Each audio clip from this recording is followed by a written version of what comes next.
যখন আমি দেখলাম রাধিকা ম্যাডামের সাথে ওরা কথা বলছে, তখন আমি ওদের দিকে এগিয়ে গেলাম। খুব সাবধানে আমাকে কাজ করতে হবে, যাতে কেউ বলতে না পারে আমার কারণে ওরা নিচে পড়েছে।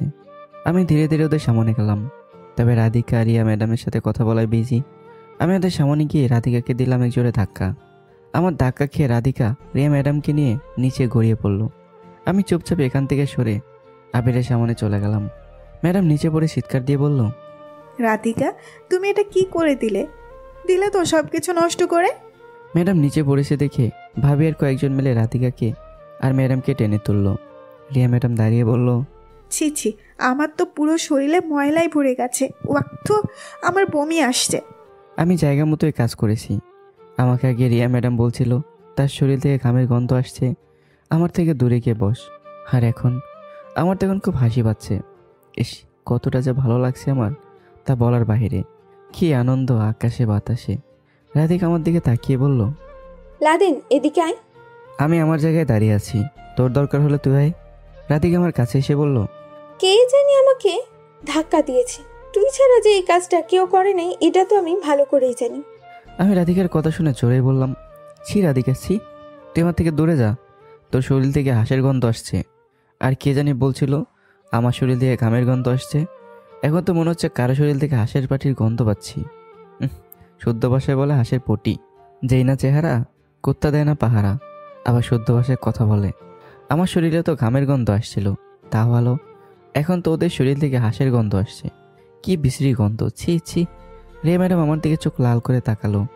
আমরা তো গ্রামের পোলা, এত অহংকার করতে পারি না, কিন্তু যারা শহরে থাকে তারা এত অহংকার করে যে যার কারণে নিজেই নিজেদের তারা চিনতেই পারে না।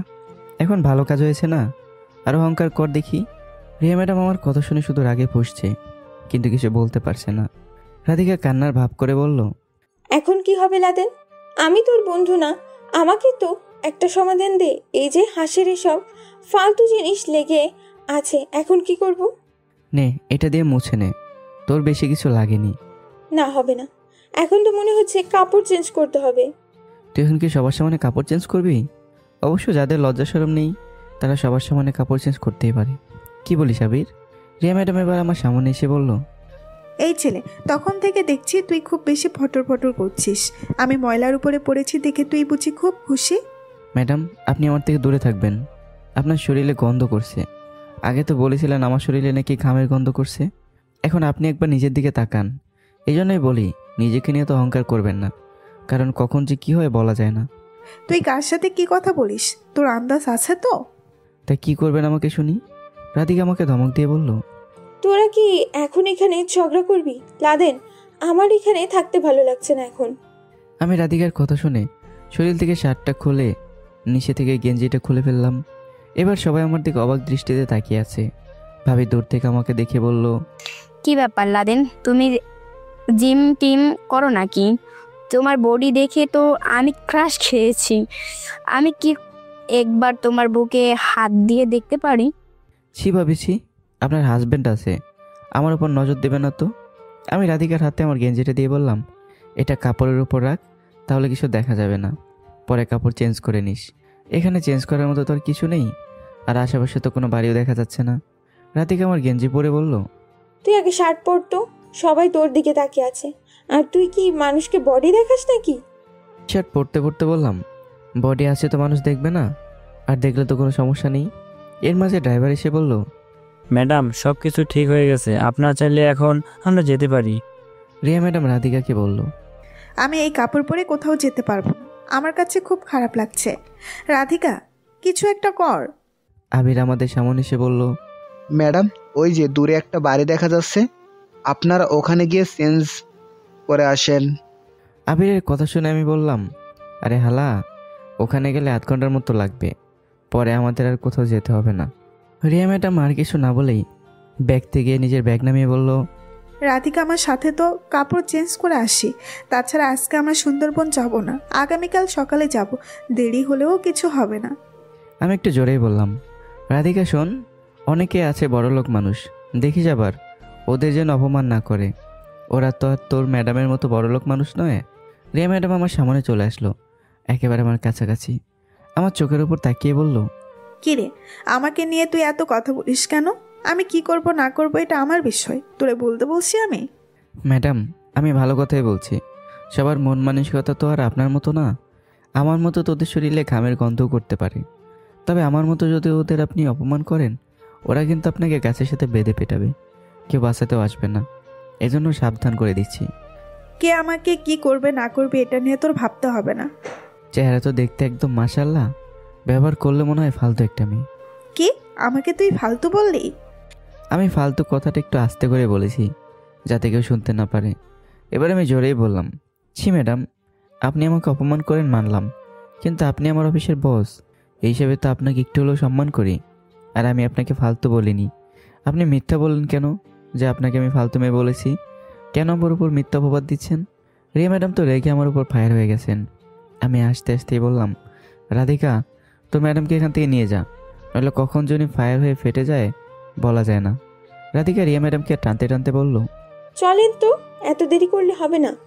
রিয়া ম্যাডাম আর রাধিকা চলে যাচ্ছে, আর আমি বলছি, এই যে কতটা অহংকার আছে এটা আমি দেখে নেব। আমাকে তো তুই চিনিস না যে আমি কী কী করতে পারি। ওরা যাওয়ার পর আমি বললাম, সবাই বাসের ভিতরে চলো, এখানে রোদের ভিতরে দাঁড়িয়ে থাকতে ভালো লাগছে না। ওরা আসুক, আমরা গিয়ে বসে আড্ডা দিই। আমার কথা শুনে সবাই তাই করলো। বাসের ভিতরে গিয়ে বসতেই সবাই মিলে বললো একটা গান বলার জন্য। আমি আবার অতটা গান পারি না। সবাই যেহেতু বলছে সেহেতু তো একটু বলতেই হবে। সবাইকে চুপ থাকতে বলে আমি একটা গান গাওয়া শুরু করলাম। একটু বলেই থেমে গেলাম। বললাম আর পারি না, যতটুকু পারলাম সেইটুকুই বললাম। ভাবি আমার গান শুনে আমার কাছে এসে বলল, মোটামুটি তোমার কণ্ঠ সুন্দর আছে বলতে হবে। আচ্ছা লাদেন, একটা প্রশ্ন করি। এটা শুধু আমার প্রশ্ন না, এটা সবার জানতে চায় তোমার কাছ থেকে। জি ভাবি, বলতে পারেন। আপনার যদি কোনো কিছু জানার থাকে আমি অবশ্যই বলবো। রিয়া তোমার কি হয়? আর আমরা সবাই জানি এভাবে কেউ কারো পিছনে লাগে না, এইটুকু জ্ঞান সবার আছে। হয়তো পুরাতন শত্রুতা আছে ওর সাথে তোমার। সত্যি করে বলো, বলছি। কি যে বলেন না ভাবি, ওর সাথে আমার আবার কিসের শত্রুতা থাকবে? তাছাড়া রিয়া ম্যাডামকে তো আমি এই প্রথম অফিসে দেখছি, জানি না উনি আমার সাথে কেন এমন করেন। আবির আমার কথা শুনে বলল, তুই বলবি কি না বল, এত কথা বলে লাভ আছে? আর আমি রাধিকাকে জিজ্ঞেস করছিলাম এই বিষয়ে, ও শুধু বলল তোর কাছে কেউ নাকি রিয়া ম্যাডাম, আর তুই বলিস চিনিস না। আমি মাথায় হাত দিয়ে বললাম, যেটা আমি কখনোই কাউকে বলতে চাই না, আজকে মনে হচ্ছে সবাইকে সেটা বলে দিতেই হবে, কিন্তু আমি তো এটা চাই না। ভাবি আবারও বলল, লাদেন প্লিজ বলো, আমি তোমার ভাবি হয়ে তোমাকে অনুরোধ করছি। আমি এবার মাথা নিচু করলাম। জি ভাবি, ও আমার এক্স বউ ছিল। আমার মুখ থেকে বউ শব্দটা শুনে সবাই বোকা বনে গেল। মনে হচ্ছে আমি সবাইকে উল্টাপাল্টা কিছু বলে ফেলেছি, কারো মুখে কোনো কথা নেই। আমি আবারও বললাম, যেটা সবাই শুনলে এটাই সত্যি, তোমাদের রিয়া ম্যাডাম আমার সত্যিকারের বউ ছিল। তবে আমি আমার গার্লফ্রেন্ডকে রেখে ওনাকে বিয়ে করতে চাইনি। বাবার জোর করার কারণে বিয়ে করতে হয়েছে, আর যার কারণে আজকে আমার এই অবস্থা। কাহিনী কি একটু বুঝিয়ে বল। কি আর বলবো তোদের বল, আমার অপরাধ শুধু এই জায়গায়, ওনাকে কেন আমি ওনার ইচ্ছার বিরুদ্ধে বিয়ে করলাম। কিন্তু আমি ওনাকে বিয়ে করতে বাধ্য হয়েছি বাবা জোরাজোরির কারণে। তবে আফসোস, ওনাকে বিয়ে করেছি ফোনে ঠিকই, কিন্তু বিয়ের দ্বিতীয় দিনই উনি লন্ডন থেকে এসে আমাকে ডিভোর্স দিয়ে গেছেন। পরে আর ওনার সাথে আমার দেখা হয়নি, আর অফিসে দেখা হওয়ার পর আমার এই অবস্থা। কিন্তু বিয়ের শর্ত মতে 6 মাস পর ডিভোর্স হয়, তাহলে কি? ডিভোর্স এখনো হয়নি, তোদের ম্যাডাম আমার কাছ থেকে আগে সাইন নিয়ে রাখছে। তাই তো বলি, একজন মানুষ কেন হুদাই হুদাই অচেনা একটা মানুষকে এভাবে অপমান করবে? বাদ দেন ভাবি, যা হয়ে গেছে তা হয়ে গেছে, এসব নিয়ে আমি আর চিন্তা করি না। যা আছে কপালে তাই হবে। সত্যি তুমি মানুষটা অনেক ভালো, নইলে এত অপমান কেউ সহ্য করে? ওকে কি তুমি আবার? কি বলতেছেন ভাবি, আমি বুঝতে পেরেছি। তবে যতদিন পর্যন্ত আমার এই দেহে প্রাণ আছে ততদিন পর্যন্ত ওকে আমি গ্রহণ করব তো দূরের কথা, ওর মুখটাও আমি দেখতে চাই না। বুঝছি তুমি কি বলতে চাও, তবে যতটা সম্ভব হয় লাদেন এই চাকরি ছেড়ে দাও। ভাবি চাকরি তো ছেড়ে দিতেই চাই, তবে ভুল একটা জায়গায় করে ফেলেছি, এই জন্য যেতে পারছি না। কি হয়েছে বলো শুনি। এটা বলতে পারবো না ভাবি, বাদ দেন, ওরা হয়তো এসে যাবে। আর আমি যেসব কথা আপনাদের বলেছি, প্লিজ ওনাকে কিছু বলবেন না। আপনাদের কাছে একটা অনুরোধ আমার। আরে না, কেউ কিছু বলবে না, চিন্তা করো না। এ কথা বলেই ভাবিকে নিজের জায়গায় বসে গেল। কিছুক্ষণ পর রাধিকা আর রিয়া চলে আসলো। রাধিকা বসে আমার দিকে তাকিয়ে বলল, লাদেন, তুই কি পারফিউম ব্যবহার করিস রে? তোর গেঞ্জির ঘ্রাণটা মারাত্মক। আরে তোর ম্যাডাম বললো না এটা নাকি ঘামের গন্ধ? তোর ম্যাডামকে জিজ্ঞাসা কর, উনি আমার থেকে ভালো জানেন। দেখ ভাই, একটু চুপ করে বস তো। এখন আর কোনো উল্টাপাল্টা কিছু করিস না, ভালো লাগছে না এমনি। তুই আমাকে এই কথা বলতে পারলি? ভাই তোর পায়ে পড়ি, একটু কথা বলা বন্ধ কর প্লিজ।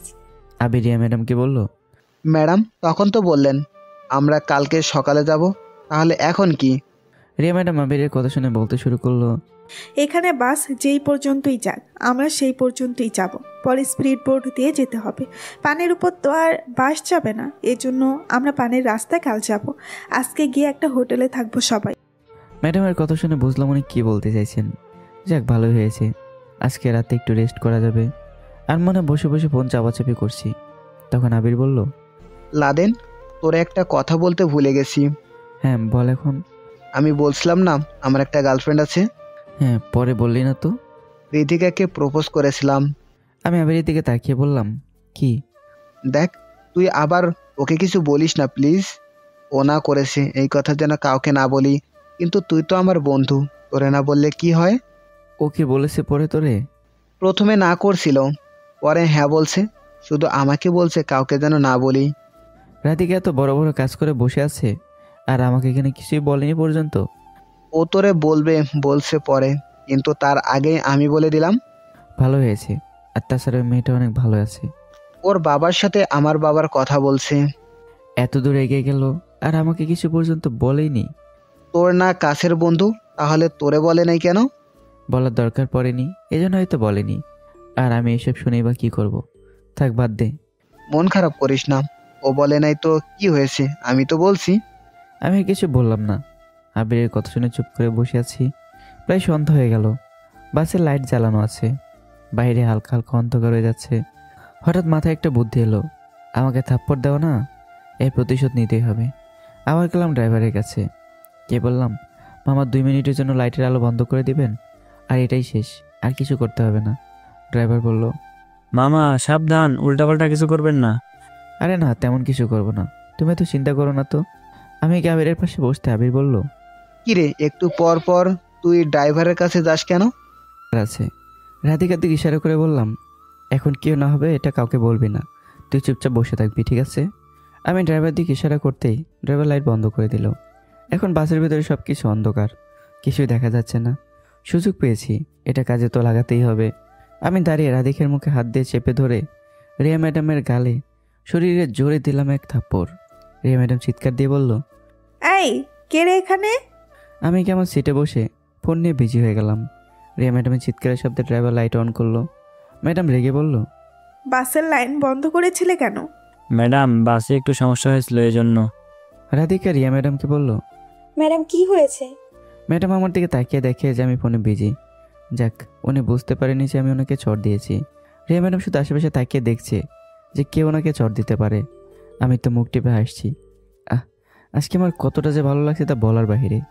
ইস, এতদিন পর ওনাকে একটা থাপ্পড় দিতে পারছি, কি যে আনন্দ লাগছে। আমি কিছু বলতে পারবো না দেখে আবিরকে বললাম, আবির দেখ তো, ম্যাডামের গাল লাল হয়ে আছে না? আবির আমার কথা শুনে বলল, ম্যাডাম আপনার গাল এত লাল হয়ে আছে কেন? মনে হচ্ছে যেন। রিয়া ম্যাডাম রেগে বলল, তোমাকে বলছি এত কথা বলতে, চুপ করে বসে থাকতে পারো না? একবার যদি আমি দেখতে পেতাম যে কে আমার গালে। কি ম্যাডাম? রিয়া ম্যাডাম কিছু না বলে চুপ করে বসে গেল। রাধিকা আমার দিকে তাকিয়ে মুখ টিপে হাসছে। ও ঠিকই বুঝে গেছে আমি ওনাকে চড় দিয়েছি। রাধিকা ইশারা করে বলল, তোর বুদ্ধি আছে বলতে হবে। মামা তুই আসলেই একটা জিনিস। আমি মুচকে হাসি দিয়ে বললাম, জানিস রাধিকা, মাঝে মাঝে এত আনন্দ লাগে কিন্তু প্রকাশ করতে পারি না। আরে কতটা যে ভালো লাগছে আমার। রাধিকা আমার কথা শুনে একা একা এসে গড়াগড়ি খাচ্ছে। আবি শুধু বোকার মতো তাকিয়ে আছে যে আমি কি করলাম যার কারণে রাধিকা তো আসছে। কিছুক্ষণ বসে থাকার পর ড্রাইভার বাস থামিয়ে বলল, ম্যাডাম আপনাদের হোটেলের সামনে এসে গেছি, এখন সবাই নামতে পারেন। এক এক করে সবাই নিচে নামছে। আমি বাস থেকে নামতে আননোন নাম্বার থেকে একটা কল এলো। এই রং নাম্বার আবার কে কল দিল? আমি ফোন রিসিভ করতে ওই বাস থেকে আপু বলল, লাদেন কেমন আছস? আর আপু যে, তুই আমার ফোন নাম্বার কোথায় পেলি? চুপ কর, তুই আমার সাথে কথা বলবি না। আমি যদি রাধিকার ফোন নাম্বার না রাখতাম তাহলে তো তোকে আর খুঁজে পেতাম না। সরি রে আপু, ইদানিং এত বিজি থাকি যে তোর কল দিতেও ভুলে গেছি। হয়েছে, থাক, আর মিথ্যা বলতে হবে না। আমি তোর বোন হলে খবর নিতি। এভাবে বলতে পারলে আপু? এখন যেই কারণে কল দিলাম শোন। হ্যাঁ বল। বাবা তো আমার বিয়ে অন্য কারোর সাথে ঠিক করে ফেলেছে, তুই তো জানিস আমার বিষয়ে। তুই আমাকে এখন বলিস এই কথা, আগে বলতে পারলি না? তোর নাম্বার ছিল না আমার কাছে। বাবা এখন কোথায় আছে? উনি রুমে আছেন, আমি কিচেন রুমে বসে আছি। বাবার কাছে ফোনটা দে। কিন্তু ভাই পরে যদি... তোরে বলছি আমি বাবার কাছে ফোনটা দিতে, এত কথা বলিস কেন? আচ্ছা 1 মিনিট হল্টে থাক, আমি দিতেছি। কিছুক্ষণ পর আপু বলল, নে বাবার সাথে কথা বল। বাবার কাছে ফোনটা দিতেই আমি জোরেই বললাম, আপনি কি আমার মতো আমার বোনের জীবনটাকে নষ্ট করে দিতে চান? একবার তো আমাকে বেঁধে জোর করে বিয়ে করিয়েছেন, আজকে সেই মেয়ে আমাকে এত অত্যাচার করে যে শুধু মুখ বুজে সহ্যই করি। আপুর বিয়ে যদি আপনার ইচ্ছা মতো দেন, তাহলে আমি কসম করে বলছি বিয়ের 1 মিনিট আগে হলেও আপুকে আমি নিয়ে আসবো, আর যেটা যেভাবে আনার দরকার সেটা সেভাবেই আনবো। আর এনে আমি আপুর পছন্দের মানুষের সাথে বিয়ে দেব। আপনি তো জীবনভর টাকাই ছিনলেন, আজকে আপনার কারণে আমার জীবন থেকে আনন্দ হারিয়ে গেছে। বাসা থেকে এসেছিলাম সেই যে কবে, আজ পর্যন্ত মন খুলে একটু হাসতেও পারিনি। যাক, আপনি আমার বাবা, আপনাকে এত কথা বলতে আমি আর চাই না। শুধু এটাই বলতে চাই, আমার মতো আমার বোনের জীবনটাকে নষ্ট করবেন না। আর যদি এমন কিছু করেন, তুই যে তখন বললাম না ওকে আমি তুলে নিয়ে আসবো, সত্যি সত্যি পরে এমন কিছু করব, এই বলে দিলাম। ভালো থাকবেন আর সুস্থ থাকবেন, বাই। এই কথা বলে আমি কল কেটে দিলাম। এতক্ষণ সবাই যে আমার কথা শুনছিল আমি বুঝতে পারিনি, হয়তো আমি রেগে কথা বলেছি, এই জন্য সবাই আমার দিকে তাকিয়েছিল। দেখে দূর থেকেই বলল, লাদেন, কোনো সমস্যা হচ্ছে কি? না তেমন কিছু হয়নি, ওই পরিবারের ঝামেলা। রাধিকা আমার সামনে এসে বলল, এইসব নিয়ে চিন্তা করিস না, এখন চল হোটেলে যাই, দেরি হয়ে যাচ্ছে। হ্যাঁ রে চল, এমনিতে খুব ক্ষুধা লাগছে। আমরা সবাই মিলে হোটেলে চলে গেলাম। আমাদের 5 জনকে একটা রুম দিল, আর আমাদের পাশের রুমটা রিয়া ম্যাডাম আর রাধিকার। হালকা কিছু খেয়ে বিছানার উপর বসে আছি, তখন আবির বলল, লাদেন, চল লুডো খেলি। না ভাই, আমার খেলার ইচ্ছা নেই, তুই অন্য কারোর সাথে খেল। আর আমি একটু বাইরে গেলাম, ঠিক আছে? এখানে আমার ভালো লাগছে না। এ কথা বলে আমি রুম থেকে বের হয়ে গেলাম। আমাদের রুমের সামনে সুইমিং পুল আছে, ওটার দিকে তাকিয়ে আছি। পাশের রুম থেকে রিয়া ম্যাডাম আওয়াজ করে বলল, সত্যি করে বলতো, রাধিকা তখন অন্ধকারে বাসে আমার গালে থাপ্পড় দিয়েছিল কে? রাধিকা কি বললো শুনিনি। আমি মনে মনে বললাম, রাধিকা কখন হয়তো আমার কথা বলবে না, কারণ ওকে আমি ভালো করেই চিনি। এর মাঝে আপু আবার কল দিল, আমি ফোন রিসিভ করলাম। হ্যাঁ আপু বল। তোরেও অনেক ধন্যবাদ ভাই, বাবা ফোন করে ওদের না করেছে, আর আমাকে বলেছে আমি যার সাথে প্রেম করি তার সাথে আমাদের বিয়ে হবে, আর ওদের এখানে আসতে বলেছে। শুনে খুব ভালো লাগলো। তোরে অনেক ধন্যবাদ ভাই, নে হামু তোর সাথে কথা বলবে। হ্যালো বাবা, তুই কোথায় আসোস? কেমন আসোস? ঠিক মতো খাওয়া দাওয়া করছিস তো? আমাদের খোঁজ খবর কি একটুকু নেওয়ার প্রয়োজন মনে করিস নাই? নিজেকে খুব বড় মনে করিস না? এত বড় হয়ে গেছোস যে এখন বাবা মায়ের কথা মনে পড়ে না? আরে আম্মু ধীরে বলো তো, সব কিছু একসাথে বললে কিভাবে উত্তর দেব? তুই আমাদের রেখে চলে গেলি কেন? দেখো, একদম কান্না করবে না। আর আমি গিয়েছি কি সাথে, তখন তো তুমি নিজের চোখে দেখেছো। তো কি হয়েছে? পরে তো ওই মেয়ে সত্যি কথা বলেছে, আর সেদিন চেয়ারম্যান এসে মাপ চেয়ে গেছে আমাদের কাছে। এই একটা মিথ্যা অপবাদে তোরে আমাদের গ্রাম থেকে বের করে দিয়েছে। মাহি নাকি চেয়ারম্যানকে সব সত্যি কথা বলেছে? বাদ দাও আম্মু, আমি এসব নিয়ে চিন্তা করি না। যেটা হবার কথা ছিল সেটাই হয়েছে। আর মাহির সাথে আমার দেখা হয়েছিল, ওর এখন স্বামী আছে। তুই কিছু বলিস নাই বাবা? আম্মু তুমি কি চাও আমি ওকে কিছু বলি, পরে যদি ওর সংসার নষ্ট হয়ে যায়? বাবা, ভালো কাজ করলি। আচ্ছা, এখন তুই বাসায় আয়, তোরে ছাড়া আর ভালো লাগে না। বাসায় আসবার আমাকে জোর করে বিয়ে দেবে না, এটা তো হতে পারে না। তুই তোর বাবাকে আগে কি বললি? জানিস ওনাকে আমি কখনো কান্না করতে দেখি নাই, আজকে কান্না করছে। যদি উনি টাকার জন্য এসব করে তাহলে এগুলো কার জন্য করে বল? আম্মু তখন আমি বুঝতে পারিনি, আপুর কথা শুনে রাগ হয়েছিল। আচ্ছা বাদ দে বাবা, যাই হোক এখন তুই বাসায় আয়। আম্মু তুমি তো জানো আমি চাকরি করি, আর চাকরি পেলে কিভাবে আসবো বলো? এত কিছু জানি না বাবা আমি, তুই আসবি কি না বল। ঠিক আছে আম্মু, সময় করে একদিন আসবো। বাবা তোর চাকরি করতে হবে না, তাও তুই বাসায় ফিরে আয়। আসবো তো বলছি আম্মু, আর তুমি আমার জন্য কোনো চিন্তা করবে না, ঠিক আছে? এখন ফোন রাখি, কল কেটে দিতে পিছন থেকে রাধিকা বলল, কি রে, বাবা মার কথা কি খুব বেশি মনে পড়ছে? মনে পড়লে কি আর এখন যাওয়া যাবে? তাছাড়া এখন আমার আর বাড়িতে যেতে মন চায় না। রাধিকা আমার পাশে দাঁড়িয়ে বলল, মন না চাইলেও যেতে হবে। তবে তোরা আমি একটা কাছের মানুষ মনে করি, আর তুই যেভাবে আমার থেকে সব কথা লুকিয়ে ফেলবি আমি কোনো চিন্তাও করিনি। আবির তোরে সব কিছু বলে দিয়েছে। আর তুই আমার সাথে কথা বলিস না, তোরে দিয়ে আমি এটা আশা করিনি। রাধিকা আমার হাত ধরে বলল, সরি বলছি তো, আমি তো চেয়েছিলাম আমাদের বিয়ে যেদিন ঠিক হবে সেদিন তোরে সব কিছু বলে সারপ্রাইজ দেবো। রাধিকার হাত ছাড়িয়ে বললাম, যা, তোর কিছু বলতে হবে না। আমি যদি তোরে সব কিছু বলতে পারি তাহলে তুই কেন পারিস না? হয়তো আমাকে ভালো বন্ধু পারিসনি। যা, বাদ দে। আমি কেন এইসব কথা চিন্তা করে মন খারাপ করি? Laden sorry. আমি রাধিকার দিকে না তাকিয়ে রুমের দিকে যেতে লাগলাম। রাধিকা আমার পেছন পেছন ডাকছে, কিন্তু আমি ওর কথা শুনিনি। ওরা আমি কতটা আপন মনে করতাম। আরও আমি রুমে যেতেই আবির রাধিকার কণ্ঠ শুনে রুম থেকে বের হয়ে গেল। কেউ পিকনিকে এসে প্রেমে বিজি, আবার কেউ নিজের দুঃখে। যাক, কালকে সকালে চলে যেতে হবে, এখন একটু ঘুমিয়ে নিই। বিছানায় শুয়ে ঘুমিয়ে গেলাম। ঘুম থেকে উঠে দেখি আবির আমার পাশে শুয়ে আছে। ঘড়িতে এখন রাত 12টা বাজে। বাবা, এত তাড়াতাড়ি ঘুম ভেঙে গেল! হঠাৎ বাইরে কোনো কিছুর আওয়াজ শুনলাম। বিছানা থেকে উঠে দরজা খুললে বের হলাম। আর বের হয়ে দেখি রিয়া ম্যাডাম বাইরে বসে ল্যাপটপে কিসের যেন কাজ করছে। হয়তো উনি বসে বসে অফিসের কাজ করছেন। তবে সব হোটেলে এত রাতে বাইরে থাকা মানে তো ঝামেলা, বলা তো যায় না কখন কোন ছেলে এসে কী করে বসে। ম্যাডামকে বাইরে রেখে এখন ঘুমাতে যাবে এটাও পারবো না। ওনার যদি কিছু হয়ে যায় তোর, আমি কেন সে বিষয় নিয়ে চিন্তা করছি? আমি আমার মতো ঘুমিয়ে পড়ি। দরজা লাগিয়ে বিছানায় ঘুমানোর চেষ্টা করছি, কিন্তু কোনোভাবেই ঘুম আসছে না। শুধু বারবার রিয়া ম্যাডামের মুখটা সামনে ভেসে আসছে। যতই হোক, উনি আগে একসময় আমার কিছু ছিল, তবে এখন যদি ওনার সাথে কোনো কিছু হয়ে যায় নিজেকে পরে আর কোনোভাবে ক্ষমা করতে পারবো না। দরজা খুলে ম্যাডামের সামনে চলে গেলাম। রিয়া ম্যাডাম আমার দিকে একবার তাকিয়ে আবার তিনি কাজে মনোযোগ দিতে লাগলেন। আমি ম্যাডামের সামনে চেয়ারে বসে গেলাম। ম্যাডাম কাজ করতে করতে বলল, এই ছেলে, তুই এখানে কি করিস? অনেক রাত হয়ে গেছে, যা ঘুমা গিয়ে। ম্যাডাম, আমি কখনো আপনাকে একা রেখে ঘুমাতে পারবো না। আমি রুমে গিয়ে ঘুমাবো আর আমার বস এখানে বসে কাজ করবে? এটা তো কখনোই হতে পারে না। আমার জানার মধ্যে এখানে অনেক বাজে ছেলে আছে, যদি কেউ এখানে চলে আসে তো? তুই কি বলতে চাস যে আমি আমার নিজের সেফটি নিজে রাখতে পারি না? কেমন যে পারেন আমার ভালোই জানা আছে। বাসে কেনাকে থাপ্পড় দিয়েছে আর উনি কিছু বলতেই পারেনি। আমার কথা শুনে রিয়া ম্যাডাম ল্যাপটপ বন্ধ করে বলল, তুই কিভাবে জানিস বাসে কেউ আমার গালে থাপ্পড় দিয়েছিল? এই রে, নিজের কথায় নিজেই ফেসে গেলাম। কেন যেন এসব বলতে গেলাম। তোর এখন কি বলবো? আমি কথা ঘুরিয়ে বললাম, ম্যাডাম অনেক রাত হয়েছে, এখন গিয়ে ঘুমান। আমি তোরে কি জিজ্ঞেস করেছি? ম্যাডাম, এই কথার উত্তর আমি দিতে পারবো না, তবে এখন এতটুকু বুঝেন যে আপনার সাথে অন্ধকারে যা ইচ্ছা তাই হতে পারে। রিয়া ম্যাডাম আমার কথা শুনে একটু ভয় পেয়ে গেল, বুঝতে পারলাম। তবে তিনি আমাকে বলল, তবে একটা কথা জিজ্ঞেস করব। জি ম্যাডাম, বলেন। তুই কি গ্রাম থেকে এখানে চাকরি করতে এলি?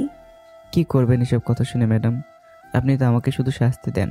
যদি ইচ্ছে হয় এখন দিতে পারেন, কেউ কিছু দেখবে না। জানেন ম্যাডাম, বাবার কারণে আমার জীবনটা নষ্ট হয়ে গেল। গার্লফ্রেন্ডের কারণে নিজের গ্রাম থেকে বের হয়েছি, আর এখন শুধু। আমি রাধিকার কাছ থেকে সবকিছু শুনছি, আমাকে তোর সম্পর্কে সবকিছু বলছে। আমি সরি তোর সাথে। ম্যাডাম, আমি তো এগুলোরই যোগ্য, আর আমার মতো খারাপ ছেলের সাথে সবাই এমনই করে। দেখ লাদেন, বাদ দেন তো ম্যাডাম, এসব কথা বলার এখন কি করবেন? যান গিয়ে ঘুমান। অফিসের কিছু কাজ আছে, সেগুলো করতে হবে। দেন আমার কাছে, আমি করে দিচ্ছি। তুই কেন আমার কাজ করে দিবি? আপনি আমার বস, যদি বলতেন তো করতে হতো না? আপনার কথা শুনে যদি পিয়নের কাজও করতে পারি তাহলে এটা কেন পারবো না বলেন? আমি তখন বুঝতে পারি না। কি বুঝতে পারেননি ম্যাডাম? আর এখন তো সব স্বাভাবিক বিষয়। আপনারা বড়লোক মানুষ, আমাদের অপমান করবেন, মারবেন, এগুলো কিছুই না। আমরা তো গরিব মানুষ, এগুলো আমরা সহ্য করতে পারি। এই কথা বলে আমি রিয়া ম্যাডামের কাছ থেকে ল্যাপটপ নিয়ে দেখতে লাগলাম। ম্যাডাম শুধু বলল, একটু বুঝে সব কিছু করিস, দেখিস আবার উল্টাপাল্টা কিছু করিস না। যতটা সম্ভব আমি চেষ্টা করব ম্যাডাম, আপনি যান। তুই ঘুমাবি না? আমার আবার ঘুম আছে ম্যাডাম। ঘুমাতে গিয়েছিলাম, কারো একজনের জন্য উঠে আসছি। হয়তো নিজের ঘাড়ে একটু দায়িত্ববোধ হয়েছে, এই জন্য। থাক, এসব বলে সময় নষ্ট করতে চাই না। তোর পিঠের অবস্থা এমন কেন? কেন ম্যাডাম, আবার কি গরম পানি আমার উপর দিতে চান? এবার দিলে একেবারে মেরে ফেলবেন, কারণ এসব সহ্য করতে পারি না। রিয়া ম্যাডাম আমার কথা শুনে কিছু বলেনি, চুপচাপ রুমের দিকে যেতে লাগলো। আমি কাজ করতে করতে নিজে নিজেই বলছি, আজকে তিনি এতটা ভালো হয়ে গেলেন কিভাবে? হয়তো রাধিকা আমার বিষয়ে সব কিছু বলেছে, এই জন্য ভালো হয়ে গেলেন। কিন্তু এ ভালো কয়দিন থাকবে কে জানে। ম্যাডামের কাজ শেষ করতে করতে রাত 2টা বেজে গেল। এখন আর রুমে গিয়ে ঘুমাতে পারবো না, এখানে শুয়ে ঘুমিয়ে পড়ি। চেয়ারে শুয়েই ঘুমিয়ে গেলাম। যখন ঘুম ভাঙলো তখন দেখি আমি সুইমিং পুলের ভেতর পড়ে আছি। সামনে তাকে দেখে রাধিকা খিলখিল করে আসছে। আমি পানির উপর থেকেই বললাম, এটা কাজ করলি তুই? দিলি তুই সকাল সকাল ঘুমটা ভেঙে। আর তুই আমার সাথে কথা বলবি না, আমার সামন থেকে যা। ও মা, তাই নাকি? তুই জানিস আমার কারণে যে তুই বেঁচে গেছো? তোর কারণে আমি বেঁচে গেছি মানে? কি কথা বলিস তুই? আমি কি কথা বলি না? তোর জন্য আমি ম্যাডামের কত কথা শুনছি জানিস। তবে সেদিন যখন তোর বিষয়ে আমি সব কিছু বললাম ম্যাডামকে, তখন উনি কিছু বললেন না, শুধু একটা কথাই বললেন, আর কখনো তোর সাথে বাজে ব্যবহার করবেন না। অফিসের একজন স্টাফের সাথে যে ব্যবহার করা লাগে তোর সাথেও ঠিক তেমন ব্যবহার করবেন। আমি উপরে উঠে বললাম, আমার জন্য তো এত কিছু করতে বলছি, এখন যা গিয়ে রেডি হ, কিছুক্ষণ পর হয়তো আমাদের বেরোতে হবে। তার আগে আমাকে এটা বল, তুই এখানে ঘুমিয়েছিলি কেন? রাতে তো দেখছিলাম ম্যাডাম এখানে বসেছিল, কিন্তু তুই... দেখ, এত কথা আমি বলতে পারবো না। উনি আমাকে বলেছিল ওনার কাজগুলো করে দেওয়ার জন্য। আর তুই তো জানিস আমি যদি ওনার কাজ না করি। দেখ, আমার সাথে কিন্তু তুই মিথ্যে কথা বলবি না। আমি সব কিছু জানি। ম্যাডাম কিন্তু এখন থেকে তোর সাথে বাজে ব্যবহার করবে না। তুই এসব কথা নিয়ে বসে থাক, যা। এই কথা বলে রুমে চলে গেলাম। রুমে গিয়ে রেডি হতে লাগলাম।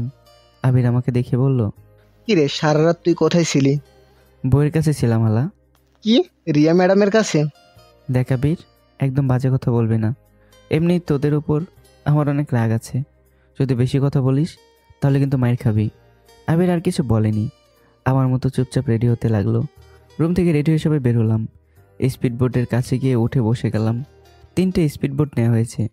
একটাতে আমি, রিয়া ম্যাডাম, রাধিকা, আবির, আর অন্যগুলোতে অফিসের সব স্টাফরা। স্পিডবোট চলতে লাগলো। আবির আমার হাত ধরে বলল, লাদেন, আমার একটা প্রশ্ন আছে। বল, কি প্রশ্ন? এখানে কি মাছ পাওয়া যায় বলতে পারিস? আমি মজা করে বললাম, এখানে কুমির আর যোগ পাওয়া যায়। তবে যোগগুলো আছে না, এগুলো খেতে অনেক স্বাদ। যোগ নামটা শোনা শোনা লাগছে। রাধিকা পাশ থেকে বলল, এই, তুমি কি গাধা নাকি? যোগ কি চিনো না? কালো যে চিকচিক করে, যেগুলো মানুষের রক্ত খায়, ওগুলো যোগ। আর কুমির চিনো না, যেগুলো মাংস খায়? তোমাকে ফেলে দিলে তোমাকেও খেয়ে ফেলবে। আবির চোখ লাল করে আমাকে বলল, তুই আমাকে মিথ্যা কথা বললি কেন? দেখলাম তুই এসব চিনিস কি না। একটা যোগকে ধরে এনে দিতে হবে? দেখ লাদেন, একদম মজা করবি না, আমার কিন্তু ভালো লাগছে না। আরে অসহায় বেটা। আচ্ছা লাদেন, তুই কি সাঁতার পারিস? আরে না বেটা, আমি তো সাঁতারই জানি না। আবির হয়তো এটা জানে না যে আমি গ্রামের ছেলেরা, আমি সাঁতার পারবো না। আমরা সবাই বসে আছি, কিন্তু রিয়া ম্যাডাম স্পিড বোটের এক কোণে দাঁড়িয়ে আছে। বোট যেভাবে স্পিডে চলছে, যদি উনি পড়ে যান, এই জন্য আমি উঠে ওনার কাছে গেলাম আর বললাম, ম্যাডাম গিয়ে বসে পড়েন, পরে কিন্তু নিচে পড়ে যাবেন। আমার কথা শুনে রিয়া ম্যাডাম কিছু বললো না, চুপচাপ দাঁড়িয়ে আছে। আমি আবার এই কথাই বললাম। তখন রিয়া ম্যাডাম বলল, তুই গিয়ে বস, আমার দাঁড়িয়েই ভালো লাগছে। এই কথা বলতে না বলতেই স্পিডবোট জায়গায় বন্ধ করে দিল। আমি উল্টো ডিগবাজি দিয়ে পানিতে পড়ে গেলাম। রিয়া ম্যাডাম নিজের জায়গায় শক্ত করে ধরেছিল, এই জন্য উনি পড়েনি। সাঁতার কেটে উপরে উঠতেই সবাই আমাকে নিয়ে হাসতে লাগলো। তবে এর মাঝে নজর গেল ম্যাডামের দিকে। এতদিন পর ওনাকে আমি হাসতে দেখেছি। সত্যি কথা বলতে খুব ভালো লাগছে। ম্যাডামের হাসি যে এত সুন্দর আমার জানা ছিল না। ম্যাডাম হাসতে হাসতে বলল, কি ব্যাপার, খুব তো আমাকে বাঁচাতে গিয়েছিলি, এখন তো নিচেই পড়লি পানিতে। আমার সাথে হাসতে হাসতে কথা বলতে দেখে আবির বলল, ম্যাডাম, আপনি কখন থেকে ওর সাথে ভালো ব্যবহার করেন? ম্যাডাম আবিরকে ধমক দিয়ে বলল, এত কথা বলো কেন তুমি? একটু চুপ থাকতে পারো না? ম্যাডামের ধমক শুনে আবির চুপ হয়ে গেল। হালার পুত সব কিছু শেষ করে দিল। গেঞ্জি চেঞ্জ করে লুঙ্গি পরলাম। লুঙ্গি পরতে দেখে রাধিকা বলল, কিরে, তুই আবার এখানে লুঙ্গি নিয়ে আসলি কেন? আবার এটা পড়লি? এটা বললে নিজেকে খাটি বাঙালির মতো লাগে, বুঝলি? আর তোর এইসব কথা আমি বলছি কেন? তোরে বললেও তুই বুঝবি না। তোরে বলছে। আমি নিচে বসার পর কেউ আর কোনো কথা বলেনি। দেখতে দেখতে আমরা আমাদের জায়গায় চলে আসলাম, মানে সুন্দরবনে। স্পিড বোট থেকে নিচের নামে দাঁড়িয়ে আছি। ম্যাডাম বলল আমাদের নেওয়ার জন্য নাকি গাড়ি আসবে। কিছুক্ষণ পর ম্যাডামের কথা মতো গাড়ি চলে আসলো। আর গাড়ির ভেতর থেকে একটা মেয়ে নেমে এলো। মেয়েটাকে দেখে একটু অবাকই হলাম। মেয়েটার হাতে আবার একটা ফুলও আছে। তবে মেয়েটাকে দেখে মনে হচ্ছে হয়তো কোনো গায়ে হলুদের অনুষ্ঠান থেকে ফিরে এসেছে, কারণ মেয়েটা হলুদ শাড়ি পরেছে। তবে মুখে কোনো মেকআপ নেই। দেখে মনে হচ্ছে ঠোঁটে হালকা পাতলা লিপস্টিক দেয়া। মেয়েটা আমাদের সামনে এসে বলল, আপনাদের মাঝে বসকে? রিয়া ম্যাডাম এগিয়ে বলল। বলেন, কি বলবেন? রিয়া ম্যাডামের হাতে মেয়েটা ফুলগুলো দিয়ে বলল, ম্যাডাম, এগুলো আপনার জন্য। আর এখানে হয়তো অনেকক্ষণ দাঁড়িয়ে আছেন, এজন্য সরি। আসলে আমাদের মালিক যিনি, তিনি দেশের বাহিরে গিয়েছিলেন বেড়াতে, এজন্য একটু সমস্যা হয়েছে। কিছু আবার মনে করবেন না। এখন চলুন। রিয়া ম্যাডাম মেয়েটার কথা মতো গাড়ির দিকে হেঁটে যেতে লাগলো। হঠাৎ মেয়েটা আমার দিকে কেমন যেন অদ্ভুত দৃষ্টিতে তাকালো। মেয়েটাকে দেখে মনে হচ্ছে যেন ওকে আমি আগে কোথাও দেখেছি, তবে কোথায় দেখেছি এটাই তো বলতে পারছি না। আমি মেয়েটাকে আস্তে করে ডাক দিলাম, এই যে ম্যাডাম, এদিকে একটু শোনেন। মেয়েটা আমার কাছে এসে বলল, জি স্যার, বলুন কি বলবেন। আমি মেয়েটার দিকে তাকিয়ে বললাম, যদি আমি ভুল না করি তাহলে আপনার বাড়ি নেত্রকোনা না? আমার কথা শুনে মেয়েটা অবাক হয়ে আমার দিকে তাকিয়ে আছে। হয়তো আমি ভুল বলেছি। যে আমি কিছু বলবো তার আগে মেয়েটা বলে দিল, আপনি কিভাবে জানেন আমার বাসা নেত্রকোনা? ওরে, আপনি তো দেখি আমাদের দেশের মানুষ। আমার বাড়ি নেত্রকোনা, মোহনগঞ্জ। কি, আপনার বাড়ি মোহনগঞ্জ? হ্যাঁ। তাহলে তো আপনি মিয়া আমার দেশি মানুষ। আচ্ছা, আপনি আমাকে চিনলেন কিভাবে? আমাদের জেলার মেয়েগুলো আলাদা, একটু নম্রভদ্র মানুষ। ওরা এমনভাবে শরীরে কাপড় পরে শরীরে কোনো অংশই দেখা যায় না। আর বিশেষ করে আমাদের জেলার ভাষা সবাই বোঝে। এই জন্য আমি আন্দাজ করলাম যে আপনি আমার এলাকার মানুষ। আমার কথা শুনে মেয়েটা হাসি দিয়ে বলল, যাক, এতদিন পর একটা দেশের মানুষ পেলাম, কিন্তু এখনো তো আপনার নামটাই জানা হলো না। আমি হাত বাড়িয়ে বললাম, আমার নাম লাদেন। তুমি? বলুন তো, আমার নাম কি হতে পারে? তোমাকে দেখতে তো একদম মিষ্টির মতোই দেখা যাচ্ছে। আমাদের গ্রামেও একটা মেয়ে আছে, ওর নাম ছিল মিষ্টি, ঠিক তোমার মতো। তবে তোমার নামটা তো আর মিষ্টি হবে না। আরে, আমার নাম তো মিষ্টি। কি বলেন? দেখতে এক ঠিক আছে, তাই বলে কি নাম এক হবে? মিষ্টি আমার কথা শুনে মুচকে হাসি দিয়ে বলল, জানেন তো, পৃথিবীতে একজন মানুষের মতো দেখতে হুবহু 3-4 জন পাওয়া যায়। আচ্ছা মিষ্টি, তুমি যাও, পরে কথা হবে। আচ্ছা ঠিক আছে, যান। তবে আপনাকে লুঙ্গিতে কিন্তু সেই লাগছে। কেমন যেন অদ্ভুত লাগছে আমাকে, এটা বল। কারণ সবার মাঝে আমি লুঙ্গি পরেছি তাই? আরে না, সত্যি আপনাকে ভালো লাগছে। মিষ্টির সাথে আর কোনো কথা হয়নি। ও আমাদের সামনে চলে গেল। আমি গিয়ে আবিরের পাশে বসলাম, আর আমার সামনে রিয়া ম্যাডাম বসেছে। রাধিকা আমার দিকে তাকিয়ে বলল, কিরে লাদেন, আজকে আমাদের নিতে যে মেয়েটা আসলো তার সাথে তো ভালোই কথা বললি দেখলাম। আরে না, তেমন কিছু বলিনি। আর ও আমাদের এলাকারই মানুষ, মানে আমার দেশি, এই জন্য একটু কথা বলছি। আমার কথা শুনে রিয়া ম্যাডাম বলল, এখানে আসছে ঘোরার জন্য, আর আমি মনে করি বাইরের কোনো মানুষের সাথে কথা না বলাই ভালো হবে। ম্যাডাম, আমি তো বাইরের কোনো মানুষের সাথে কথা বলিনি। কি বলছো না বলছো সব তো আমি জানি, এত কথা বলো কেন? আমি কি নিজ চোখে দেখি নাই? আমি চাই সবাই যেন নিরাপদ থাকে, এই জন্য বাইরের কোনো মানুষের সাথে কথা বলবে না। আমি যেন পরের বার আর না দেখি। রিয়া ম্যাডামের কথা শুনে মন খারাপ করলাম। ঠিক আছে ম্যাডাম, আর বলবো না। এই কথা বলে চুপচাপ বসে আছি। ডাইনি মেয়ে কোথাকার, নিজের যে যার সাথে ইচ্ছে তার সাথে কথা বলে, আর আমি বললেই সমস্যা। মেয়েটা আমাদের হোটেলের সামনে নিয়ে গেল। গাড়ি থেকে নামতেই মেয়েটা আমাদের সামনে এসে সবগুলো রুম বুঝিয়ে দিল আর বলল, ম্যাডাম, আপনি জয়টা রুমের কথা বলেছেন, এখানে সব কয়টাই আছে, আপনি গিয়ে দেখে নিতে পারেন। রিয়া ম্যাডাম আচ্ছা বলে আমাকে বলল, লাদেন, এখানে একটা সমস্যা আছে। আমি অবাক হলাম। কি ম্যাডাম? রিয়া ম্যাডাম আমাকে বলল, তখন তো তুমি অফিসের পিয়নের কাজ করতে, আর আমরা তো সাথে করে একজন পিয়ন নিয়ে আসছি, আর তোমার জন্য আলাদা কোনো বাজেট করা হয় নাই। থাকা খাওয়া সব তোমার নিজেরটা নিজেরই। আমাদের সাথে শুধু ঘুরতে পারবে, এর বাইরে আর কিছুই করতে পারবে না। ম্যাডামের কথা শুনে রাধিকা ম্যাডামকে বলল, কি বলছেন আপনি এসব ম্যাডাম? ও তো আমাদের সাথেই এসেছে, আর ও তো শুধু অফিসের স্টাফ না, ও হলো নতুন স্টাফদের লিডার। আর আপনি কি সব কথা বলছেন? রিয়া ম্যাডাম রাধিকাকে ধমক দিয়ে বলল, তুমি কি আমার থেকে বেশি বোঝো? চুপ থাকতে পারো না? এত কথা বলতে বলছি। ম্যাডামের ধমক শুনে রাধিকা চুপ হয়ে গেল। ম্যাডাম আমার দিকে তাকিয়ে বলল, আমি কি বলছি শুনলে তো?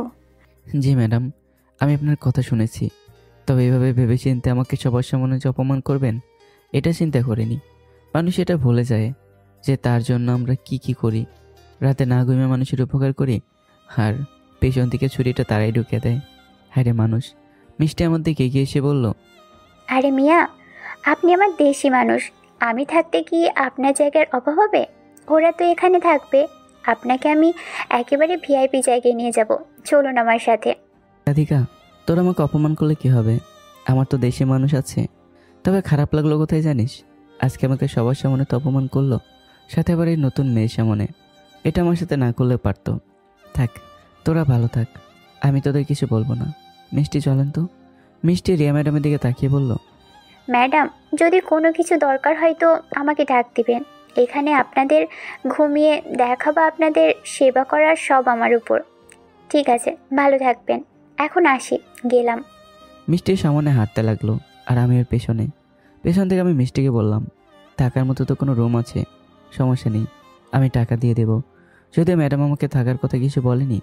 মিষ্টি আমার দিকে ফিরে তাকিয়ে বলল, আমি আপনাকে বলেছি যে আমাকে টাকা দিতে হবে।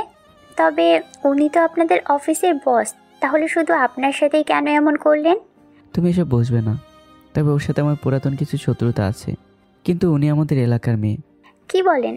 হ্যাঁ, তুমি চাইলে জিজ্ঞাসা করে দেখতে পারো। দরকার নেই বাবা, উনি যে রাগী মানুষ। আচ্ছা বাবা, বাদ দাও। আমি এখন কোথায়?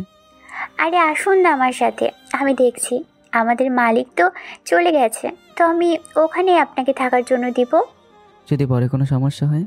আরে কিছু হবে না, আমি দেখে নিব। আসলে মিষ্টি, তোমার মনটা অনেক ভালো। মিষ্টি আমাকে রুম দেখিয়ে বলল, আপনাকে একটা কথা বলেছিল, বলবো কি? বলো। আপনি তো শহরে চাকরি করেন, আপনার বুঝি বউ আছে? আরে তুমি কি যে বলো, আমার আবার বউ কোত্থেকে আসবে? আমি তো একা একটা মানুষ। মিষ্টি হাসি দিয়ে বলল, আচ্ছা ঠিক আছে, তবে লুঙ্গি চেঞ্জ করে ফেলুন, নইলে অনেকেই আপনার দিকে কেমন নজরে তাকিয়ে থাকে। আমি হাসি দিলাম। আচ্ছা ঠিক আছে। মিষ্টি চলে যাচ্ছে। আমি ওকে ইশারা দিয়ে ডাক দিয়ে বললাম, তোমাকে কিন্তু হলুদ শাড়িতে অস্থির লাগছে, মনে হচ্ছে যেন কালকে তোমার বিয়ে। আমার কথা শুনে মিষ্টি হাসতে হাসতে চলে গেল। বুঝেছি যে ও লজ্জা পেয়েছে। আমাকে যেখানে থাকতে দিয়েছে সেটা আসলে খুব সুন্দর একটা রুম, সব কিছু সাজানো গোছানো পরিপাটি। ওয়াশরুমে ঢুকে গোসল করে রেডি হলাম। হয়তো কিছুক্ষণ পর ম্যাডাম ঘুরতে বের হবে। বিপদে পড়েছে যেহেতু, বিপদ থেকে তো উদ্ধার হতেই হবে নাকি। সামনে আবার ছোট্ট একটা রেস্টুরেন্ট আছে, ওখানে গিয়ে নাস্তা করে ফেললাম। আমাদের অফিসের স্টাফরা যেখানে থাকে সেখানে গেলাম। গিয়ে দেখি সবাই রেডি হয়ে দাঁড়িয়ে আছে, হয়তো এখন ঘুরতে বের হবে। আমাকে যেখানে থাকতে দেওয়া হয়েছে সেটা এখান থেকে 3-4টা রুমের ব্যবধান। হঠাৎ করে ম্যাডাম আমাকে ডাক দিয়ে বলল, লাদেন, এদিকে আসো তো একটু। আমি ম্যাডামের সামনে গেলাম। জি ম্যাডাম বলেন। রিয়া ম্যাডাম আস্তে করেই বলল, তোমাকে কতবার বলছি আমি যে বাইরের কোনো মানুষের সাথে কথা বলবে না। ম্যাডাম, আমি কোনো বাইরের মানুষের সাথে কথা বলিনি। আর বাইরের কোনো মানুষের সাথে কথা বলে যদি আমার উপকার হয় তাহলে আমি তার সাথে কথা বলতেও রাজি আছি। আমার মুখের উপর কথা বলো কেন? জানো তো আমি কি করতে পারি? Sorry madam. তা তোমাকে বুঝে ওর সাথে থাকতে বলছে? আমি তো শুধু বলছি বাইরের কারোর সাথে কথা বলো না। এখন দেখে থাকা শুরু করে দিয়েছো। ছি ছি, তোমাকে কি বলবো, লজ্জা শরম কিচ্ছু নাই। একটা মেয়েকে বোকা পেয়ে তার সাথে থাকা শুরু করে দিয়েছো। এখানে আসছো কি নষ্টামি করার জন্য? ম্যাডাম মুখ সামলে কথা বলবেন কিন্তু। আমি কি মুখ সামলে কথা বলবো? যা সত্যি তাই বললাম। আমি সরাসরি রিয়া ম্যাডামের গলায় হাত দিয়ে চেপে ধরলাম। এই মুখ সামলে কথা বল, এটা তোর অভ্যাস না যে তুই যা ইচ্ছা তাই বলবি আর আমি চুপ করে শুনবো। এখানে যে তুই আমার কী করতে পারবি আমার জানা আছে। তুই জানিস আমি ওর সাথে থাকা শুরু করে দিয়েছি। আরে ও কি তোর মতো নষ্ট মেয়ে? ও তো আমাকে ওর মালিকের রুমে থাকার জন্য দিয়েছে। তুই এত বড় বড় কথা আমাকে কিভাবে বললি? তোরে তো আজকে আমি সবাই মিলে আমাকে ম্যাডামের থেকে দূরে নিয়ে আসলো। ম্যাডাম আমার কাছ থেকে ছাড়া পেয়ে বলল, তোরে আমি এখানে পুলিশে দেব। আমি চিৎকার দিয়ে বললাম, তোর কোন পুলিশ দাদাকে বলবি বল আসতে। আর তুই যদি আমাকে পুলিশ হাতে তুলে দিতে পারিস তো দে। তোরে তো আমি। রাধিকা আমাকে ধরে দূরে নিয়ে আসলো। আমাকে দূরে নিয়ে এসে রাধিকা বলল, তোর জন্য আমি কত কিছু করেছি জানিস? অফিসে তো অপমান সহ্য করতি, এখানে আমরা ঘুরতে এসেছি, তুই কি চাস তোর জন্য সবাই বাসায় ফিরে চলে যাক? সরি বোন, আমাকে মাফ কর, আমার ভুল হয়ে গেছে। তোর আনন্দ কর, আমি চলে যাব। দেখ, আমি তোর এটা বলিনি, আমি বলছি একটু চুপ থাকতে পারিস না? কিভাবে চুপ থাকবো তুই বল? উনি আমার সাথে কি করেছেন? আর ওই মেয়েটাকে এসব বাজে কথা বলতে পারলো? ও তো আমার ভালোর জন্য আমাকে নিয়ে গেছে। আর ও যদি এসব শুনে? রাধিকা আমার 2 গালে হাত দিয়ে চেপে ধরে বলল, লাদেন আমার কথা শোন। বল। মাথা ঠান্ডা হয়েছে? হ্যাঁ তুই বল। দেখ, আমি তোর জন্য ম্যাডামের মুখ থেকে কত কথা শুনছি, ওনাকে সব কিছু বলছি আমি তোর সম্পর্কে। সব শুনে উনি মন খারাপ করেছে। আজকে হয়তো তোরে বলেছে বাইরের কারোর সাথে কথা না বলতে। ঠিক আছে, তুই বলবি না, এখানে আমরা ঘুরতে এসেছি, ঝগড়া করে লাভ আছে বল? দেখ, আমি কোনো ঝগড়া করিনি। ম্যাডাম আমাকে উল্টাপাল্টা কথা বলে কেন? তুই যে ওনার গলায় হাত দিয়ে চেপে ধরলি, এখন যদি উনি পুলিশকে জানায় তোর কি হবে জানিস তো? রাধিকার কথা শুনে আমি হাসতে হাসতে বললাম, আমার আবার কি হবে রে? আর তোর কি মনে হয় পুলিশ আমাকে ধরে নিয়ে যাবে? এখনও 6 মাস হয়নি, এখনও উনি আমার বিয়ে করা বউ আছে, হয়তো এক্স বউ, কিন্তু বউ তো। ওকে যদি আমি গাছের সাথে বেঁধে পিটাই তাও কেউ কিছু বলতে পারবে না। আচ্ছা ভাই, বুঝলাম, তবে শোন আমি কি বলি। হ্যাঁ বল। এখানে সবাই ঘুরতে এসেছে, এখন তুই কি চাস তোর জন্য সবাই ফিরে যাক? তুই আমার ফ্রেন্ডে আমাকে মিন করে এই কথাটা বললি, খুব কষ্ট লাগলো।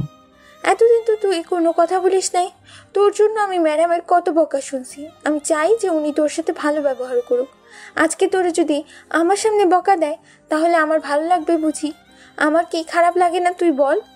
আজকে আমার জন্য তুই সব কিছু সহ্য করবি। এখানে আমরা ঘুরতে এসেছি, প্লিজ তোরা কোনো ঝামেলা করিস না। সবাই ভালো থাকুক দিন শেষে। ঠিক আছে যা, তুই তো এটাই চাস। যা, আমি আর কোনো কথা বলবো না। তুই বললি আমি তোর কথা রাখবো না, এটা তো হতে পারে না। তবে একটা কথা জানিস রাধিকা, সবাই নিজেকে নিয়ে বিজি, তবে কষ্ট লাগে এই জায়গায়। কাছের মানুষগুলোর জন্য এত কিছু করি আর ওরাই আমার সাথে। রাধিকা আমার হাত চেপে ধরে বলল, মন খারাপ করিস না, আমি আছি না তোর সাথে। আর ম্যাডাম তোর সাথে বাজে কিছু করবে না দেখিস। তবে তুই কিন্তু উল্টাপাল্টা কিছু করিস না। আচ্ছা ঠিক আছে। রাধিকা আমার হাত ধরে বলল, তাহলে চল গিয়ে দেখি ম্যাডাম কি করছে। রাধিকা আমার হাত ধরে রিয়া ম্যাডামের সামনে নিয়ে গেল। তবে ভাবে এতক্ষণ হয়তো রিয়া ম্যাডামকে সব কিছু বুঝিয়েছে। রাধিকা আমার হাত ছেড়ে দিয়ে বলল, লাদেন, ম্যাডামকে সরি বল। আমি মাথা নিচু করে নিলাম। সরি ম্যাডাম, আমার ভুল হয়ে গেছে, আমাকে মাফ করে দেবেন। রিয়া ম্যাডাম শুধু রাগে ফুঁসছে, কিছু বলছে না। রাধিকা এবার বলল, ম্যাডাম, আপনার সম্মান নিয়ে কথা বললে আপনার যেমন মনের ভিতর আঘাত লাগে, ওরেও ঠিক তেমন লাগছে। আর ও তো খারাপ কিছু করে নাই ম্যাডাম, আপনি ওকে এখানে থাকতে দিবেন না। ওর তো থাকার মতো ব্যবস্থা নিজেকে করতে হবে নাকি? এমন না যে ওর টাকা পয়সা নেই, এটা বুঝলেন না ম্যাডাম? ওর জন্য আমরা এখানে ঘুরতে এসেছি। ও যদি ইচ্ছা করতো তো মিটিং রুমেও উল্টাপাল্টা কথা বলে প্রজেক্টটা হাতছাড়া করতে পারতো, কিন্তু ও তা করেনি। আর আজকে ওর সাথে এমন করা হচ্ছে ম্যাডাম, যেখানে আপনার পরে ওর জায়গা আছে, এরপরেও তো আমরা কিছু বলছি না। আর কে কি বলবে ম্যাডাম? সবাই তো চাকরি নিয়ে ভয় আছে। তবে ম্যাডাম, আমি এখানে ভুল কিছু বলিনি, যেগুলো সত্যি কথা তাই বলছি, কিছু মনে করবেন না আবার। রিয়া ম্যাডাম একবারে রেগে চোখ লাল করে রাধিকার দিকে তাকালো। আমার কারণে রাধিকা বকা শুনবে কেন? আর আমি চাই না আমার কারণে কারো চাকরি চলে যাক। আমি ম্যাডামকে আবার বললাম, ম্যাডাম সরি, আমি ভুল করে ফেলেছি, আমাকে মাফ করে দেন। আর এমন হবে না, প্লিজ ম্যাডাম, এসব বাদ দেন। সবাই এখানে ঘুরতে আসছে, আমার জন্য কেন ঝামেলা হবে? তবে আশা করি ম্যাডাম এখন আর কিছু হবে না। আমাদের কথার মাঝে মিষ্টি এসে বলল, ম্যাডাম, আপনাদের জন্য গাড়ি রেডি করা আছে, এখন আমাদের বের হতে হবে। আর ম্যাডাম, একটা কথা, সুন্দরবনের প্রাণী দেখার সময় কেউ কিন্তু গাড়ির ভিতর থেকে নামবেন না। আর যদি নিচে নেমে বলেন আমি একটা ছবি তুলবো, তাহলে কিন্তু বিপদে পড়বেন। আর একটা কথা, ভুলেও সীমানার বাহিরে যাবেন না। যদি কেউ ভিতরে চলে যায় তার কিন্তু মৃত্যু শিওর। এই জন্য আমি আগে থেকেই কিন্তু সাবধান করে দিয়েছি। রিয়া ম্যাডাম মিষ্টির কথা শুনে বলল, ঠিক আছে, সবাই তোমার কথা শুনছে। এই ছেলে, এই ব্যাগটা হাতে নাও। আমি ম্যাডামের কাছ থেকে ব্যাগটা হাতে নিলাম। থাক, কয়েকটা দিন তো একটু সহ্য করে নেব, ঝগড়া করে লাভ আছে কোনো? সবাই এখানে ঘুরতে এসেছে, ঝামেলা করার জন্য না। গাড়ির ভিতরে গিয়ে সবার সাথে বসে গেলাম। মিষ্টি এর মাঝে আমার দিকে তাকিয়ে বলল, লাদেন শোনো। গাড়ির ভেতরে তো সবাই একসাথে বসে আছি। মিষ্টি ডাক দিতেই সবাই মিষ্টির দিকে তাকালো। মনে মনে বললাম, এখন ডাক না দিলেও পারতো, এমনিতে ম্যাডাম রেগে আছে। আমি মিষ্টির দিকে তাকিয়ে বললাম, বলো। মিষ্টি আমার হাতে একটা চকলেট দিয়ে বলল, এটা তোমার জন্য, তুমি তো আমাদের দেশি মানুষ, আর সমস্যা হলে বলবে, ঠিক আছে? এই কথা বলে মিষ্টি সামনে চলে গেল। রাধিকা আমার দিকে রাগী দৃষ্টিতে তাকিয়ে আছে। আমি চকলেট রাধিকার হাতে দিয়ে বললাম, এটা তুই খা, কেমন? আমার এখন খেতে মন চাইছে না। রাধিকা চকলেট ফেলে দিয়ে বলল, কুত্তা, চুপ করে বসে থাকতে পারিস না? এত কথা বলিস কেন? আমি আর কিছু বললাম না, চুপচাপ বসে আছি। তবে মিষ্টি হঠাৎ করে আপনি থেকে তুমি করে বলল কেন? হয়তো ভুলে বলে ফেলেছি। রিয়া ম্যাডাম আমাকে বলল, আমার ব্যাগ থেকে আমার ফোনটা দাও তো। আমি ব্যাগ থেকে ফোনটা বের করে ম্যাডামের হাতে দিলাম। রিয়া ম্যাডাম আশেপাশে ছবি তুলতে বিজি হয়ে গেছেন, আর আমরা সবাই সুন্দরবনের প্রাণীগুলো আর পরিবেশ দেখছি। হঠাৎ করে রিয়া ম্যাডাম ড্রাইভারকে বলল গাড়ি থামাতে। ড্রাইভার মনে করেছে হয়তো পরিবেশ পছন্দ হয়েছে, এই জন্য উনি এখান থেকে ভালো করে বাইরের পরিবেশ দেখবে। এই জন্য ড্রাইভার ম্যাডামের কথা মতো গাড়ি থামিয়ে দিল। তবে আশ্চর্যের বিষয় এটা যে গাড়ি থামানোর পর ম্যাডাম দাঁড়িয়ে বলল, এখানে বসে বাইরের পরিবেশ দেখে মজা পাচ্ছি না, নেমে নিচে কয়েকটা পিক তুলতে হবে। ম্যাডামের কথা শুনে মিষ্টি সামন থেকে বলল, ম্যাডাম ভুলেও এটা করবেন না, নিচে নামা নিষেধ, কারণ কখন যে কি হতে পারে কেউ বলতে পারে না, আর বনের প্রাণীগুলো মারাত্মক ভয়ঙ্কর। মিষ্টির কথা শুনে রিয়া ম্যাডামও বলল, তোমার কাজ হলো আমাদের ঘুরিয়ে দেখানো আর নিরাপত্তা দেওয়া, বড় কথা হলো আমরা বেঁচে থাকলেই তো হবে নাকি? আর আমি আমার নিজের ভালো খুব ভালো করেই বুঝছি, আমার জন্য তোমার চিন্তা করতে হবে না, ঠিক আছে? আমি ম্যাডামের হাত ধরে বললাম, প্লিজ ম্যাডাম নিচে নামবেন না, বোর্ডে খুব সুন্দর করে লেখা আছে এটা নিষিদ্ধ এলাকা, এখানে নামা নিষেধ। ওরা তো এমনি এমনি এখানে সব লেখেনি, আপনি নিচে নামলে পরে দেখা যাবে। আমার হাত ছাড় তুই। কিন্তু ম্যাডাম। আমার হাত ছাড়তে বলছি না তোরে। আমি ম্যাডামের হাত ছাড়াতেই রিয়া ম্যাডাম আমাকে বলল, আমি কি একা একা নিচে নামবো নাকি? আমার সাথে তুইও নামবি, তুই আমার পিক তুলে দিবি। বলে আমি নিচে নামবো না ম্যাডাম, আপনার যদি শখ থাকে তো আপনি যান, আমি যাব না। আমি যাব না মানে? তুই যাবি, তোর ঘাড়েও যাবে, তাড়াতাড়ি নিচে নাম বলছি। রাধিকা দিকে তাকাতে রাধিকা বলল, কি আর করবি, ম্যাডামের কথা তো শুনতে হবে নাকি? সমস্যা নেই, নিচে নেমে পড়। আর এখানে মনে হচ্ছে তেমন কোনো সমস্যা হবে না, আমরা তো আর ভিতরে ঢুকছি না। মনে মনে বললাম, আজকে শিওর মরবো আমি। উনি তো আর একা মরবেন না, নিজে তো মরবেন, সাথে আমাকে নিয়েও। কি আর করবো, গাড়ি থেকে লাফ দিয়ে নিচে নেমে গেলাম। আমার সাথে ম্যাডামও নিচে নেমে আমার কাছে ফোনটা দিয়ে বলল, নে আমার কয়েকটা ছবি তুলে দে। কি আর করবো, ম্যাডামের কথা তো শুনতেই হবে। আমি ওনার কথা মতো কয়েকটা পিক তুলে দিলাম।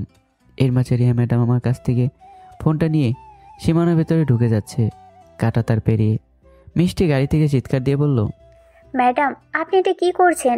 ভিতরের পরিবেশ যে কতটা ভয়ঙ্কর এটা তো আপনি জানেন না, প্লিজ ম্যাডাম ঢুকবেন না। কিন্তু রিয়া ম্যাডাম আমাদের কারো কোনো কথাই শুনেনি। জঙ্গলের ভেতরে ঢুকে হাসি দিয়ে বলল, আজ পর্যন্ত তো কেউ সুন্দরবনের ভেতরে ঢুকতে পারে নাই, কিন্তু আমি ঢুকেছি। আমি প্রমাণ করে দেব যে সুন্দরবনে ঢোকার প্রথম মেয়ে আমি।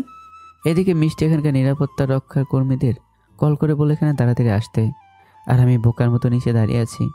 রিয়া ম্যাডামের যে এত সাহস, আজকে আমি ওনাকে না দেখলে বিশ্বাসই করতে পারতাম না। তবে রিয়া ম্যাডাম ভেতরে গিয়েই ফেসবুকে লাইভ চালু করে যেই বললেন, গাইস সবাই দেখো, আজকে আমি সুন্দরবনের ভেতরে ঢুকে গেছি, যেখানে আজ পর্যন্ত কেউ ঢুকতে পারেনি পর্যন্ত। এই কথাটা বলতেই একটা বাঘ হুঙ্কার দিয়ে জঙ্গলের ভেতর থেকে বেরোলো, আর এটা ম্যাডামের থেকে 10 হাত দূরে দাঁড়িয়ে আছে। রিয়া ম্যাডাম তো বাঘ দেখে ভয়ে কাঁপাকাঁপি করা আরম্ভ করলো। এইদিকে বাঘটা ধীরে ধীরে ম্যাডামের দিকে আসতে লাগলো। রিয়া ম্যাডাম কান্না করে বলল, মিষ্টি প্লিজ আমাকে বাঁচাও, আমি ভুল করে ফেলেছি। আমি যতদিন বেঁচে থাকবো ততদিন আর এখানে গাড়ি থেকে নামবো না। তুমি প্লিজ আমাকে বাঁচাও, আমি বাঁচতে চাই, আমার ভুল হয়ে গেছে। তোমার কথা শোনা আমার উচিত ছিল। ম্যাডামের কথা শুনে আমার একটু মায়া লাগলো। কেউ কি চাইবে নিজের চোখের সামনে নিজের বউয়ের মৃত্যু হয়ে যাক? দরকার পড়লে আমি মরে যাব, কিন্তু যে একসময় আমার বউ ছিল তাকে কেন আমি মরতে দেব? আমি আর দাঁড়িয়ে না থেকে লাফ দিয়ে সীমান্ত পেরিয়ে সুন্দরবনের জঙ্গলের ভিতরে ঢুকে গেলাম। ভিতরে নেমে এক দৌড়ে ম্যাডামের কাছে গিয়ে ম্যাডামকে কোলে নিয়ে নিলাম। শুধু রিয়া ম্যাডাম অবাক হয়ে আমার দিকে তাকিয়ে আছে। তিনি বিশ্বাস করতে পারেনি যে আমি তাকে বাঁচানোর জন্য এগিয়ে আসবো। রিয়া ম্যাডামকে কোলে নিয়ে ধীরে ধীরে এগিয়ে যেতে লাগলাম। অন্যদিকে বাঘটা আমার দিকে এগিয়ে আসতে লাগলো। মিষ্টি জোরে চিৎকার দিয়ে বলল, লাদেন তুমি ধীরে ধীরে হাঁটো, সাবধান, দৌড় দেবে না। রিয়া ম্যাডাম ভয়ে চোখ বন্ধ করে দিল। আমি কাঁটাতারের কাছে গিয়ে ম্যাডামকে বললাম, আপনি এখন তাড়াতাড়ি উপরে উঠে যান। এখন আমার থেকে বাঘটা 3 হাত দূরে দাঁড়িয়ে আছে, আর এমন একটা হুঙ্কার দিল, ভয়ে তো আমার অবস্থা শেষ। রিয়া ম্যাডামকে সবাই টেনে উপরে তুলছে। ম্যাডাম উপরে উঠেই আমার দিকে হাত বাড়িয়ে দিয়ে বলো তাড়াতাড়ি উপরে উঠে আসতে। একথা বলে যে রিয়া ম্যাডাম আমার হাত ধরবে, কিন্তু তিনি তখন একটা হাসি দিয়ে বলল, এতদিন পর আমার আইডিয়া কাজে লাগলো। এই বলে রিয়া ম্যাডাম আমার বুকের উপর জোরে একটা লাথি দিয়ে বলল, টাটা বাই বাই, ভালো থাক বাঘের পেটে, কেমন? আর এ তো কখনো দেখা হবে না। আমাকে লাথি দিতে দেখে রাধিকা জোরে চিৎকার দিয়ে বলল, ম্যাডাম আপনি এটা কি করলেন? যে আপনাকে ভেতর থেকে বাঁচিয়ে এখানে নিয়ে আসছে তাকে আপনি মারতে দিলেন? রিয়া ম্যাডাম রাধিকার কথা শুনে হু হু করে হাসতে লাগলো। আমি নিচে পড়ে ম্যাডামের দিকে তাকিয়ে কান্না করে দিলাম। যার জন্য এত কিছু করলাম, মনের ভেতরে আমার ধারণা ছিল যে একদিন হলে উনি আমাকে মেনে নেবেন, কিন্তু এক মুহূর্তে সব কিছু নষ্ট হয়ে গেল। আমি ভাবতে পারিনি রিয়া ম্যাডাম আমার সাথে এমনটা করবেন। ওনাকে বাঁচানোর জন্য আমি আমার নিজের জীবনটা পর্যন্ত দিতে চেয়েছিলাম, আর উনি কিনা আমাকে লাথি মেরে ভিতরে ফেলে দিল। আমার চোখ বেয়ে টপ টপ করে পানি পড়ছে। বাঘটা আমার কাছে চলে আসলো। এই মুহূর্তে উদ্ধারকর্মীরা চলে আসলো। বাঘটা আমার কাছে এসে আমার উপর ঝাঁপিয়ে পড়লো। নিজেকে যতটুকু সম্ভব বাঁচানো আমি তাই করলাম। বাঘটাকে ধরে সামনে ফেলে দিলাম। আমার ডান হাতের উপর নখ দিয়ে জোরে আঁচড় দিয়েছে, যার কারণে রক্ত বেরোচ্ছে। উদ্ধারকর্মীরা কি যেন যন্ত্র নিয়ে ভেতরে ঢুকে গেল, আর বাঘের দিকে মাংস ছিটিয়ে দিতেই বাঘ ওটা খেতে বিজি হয়ে গেল। আর এই সুযোগে ওরা আমাকে টেনে বাইরে নিয়ে এলো। আমি হাতে চাপ দিয়ে ধরে আছি।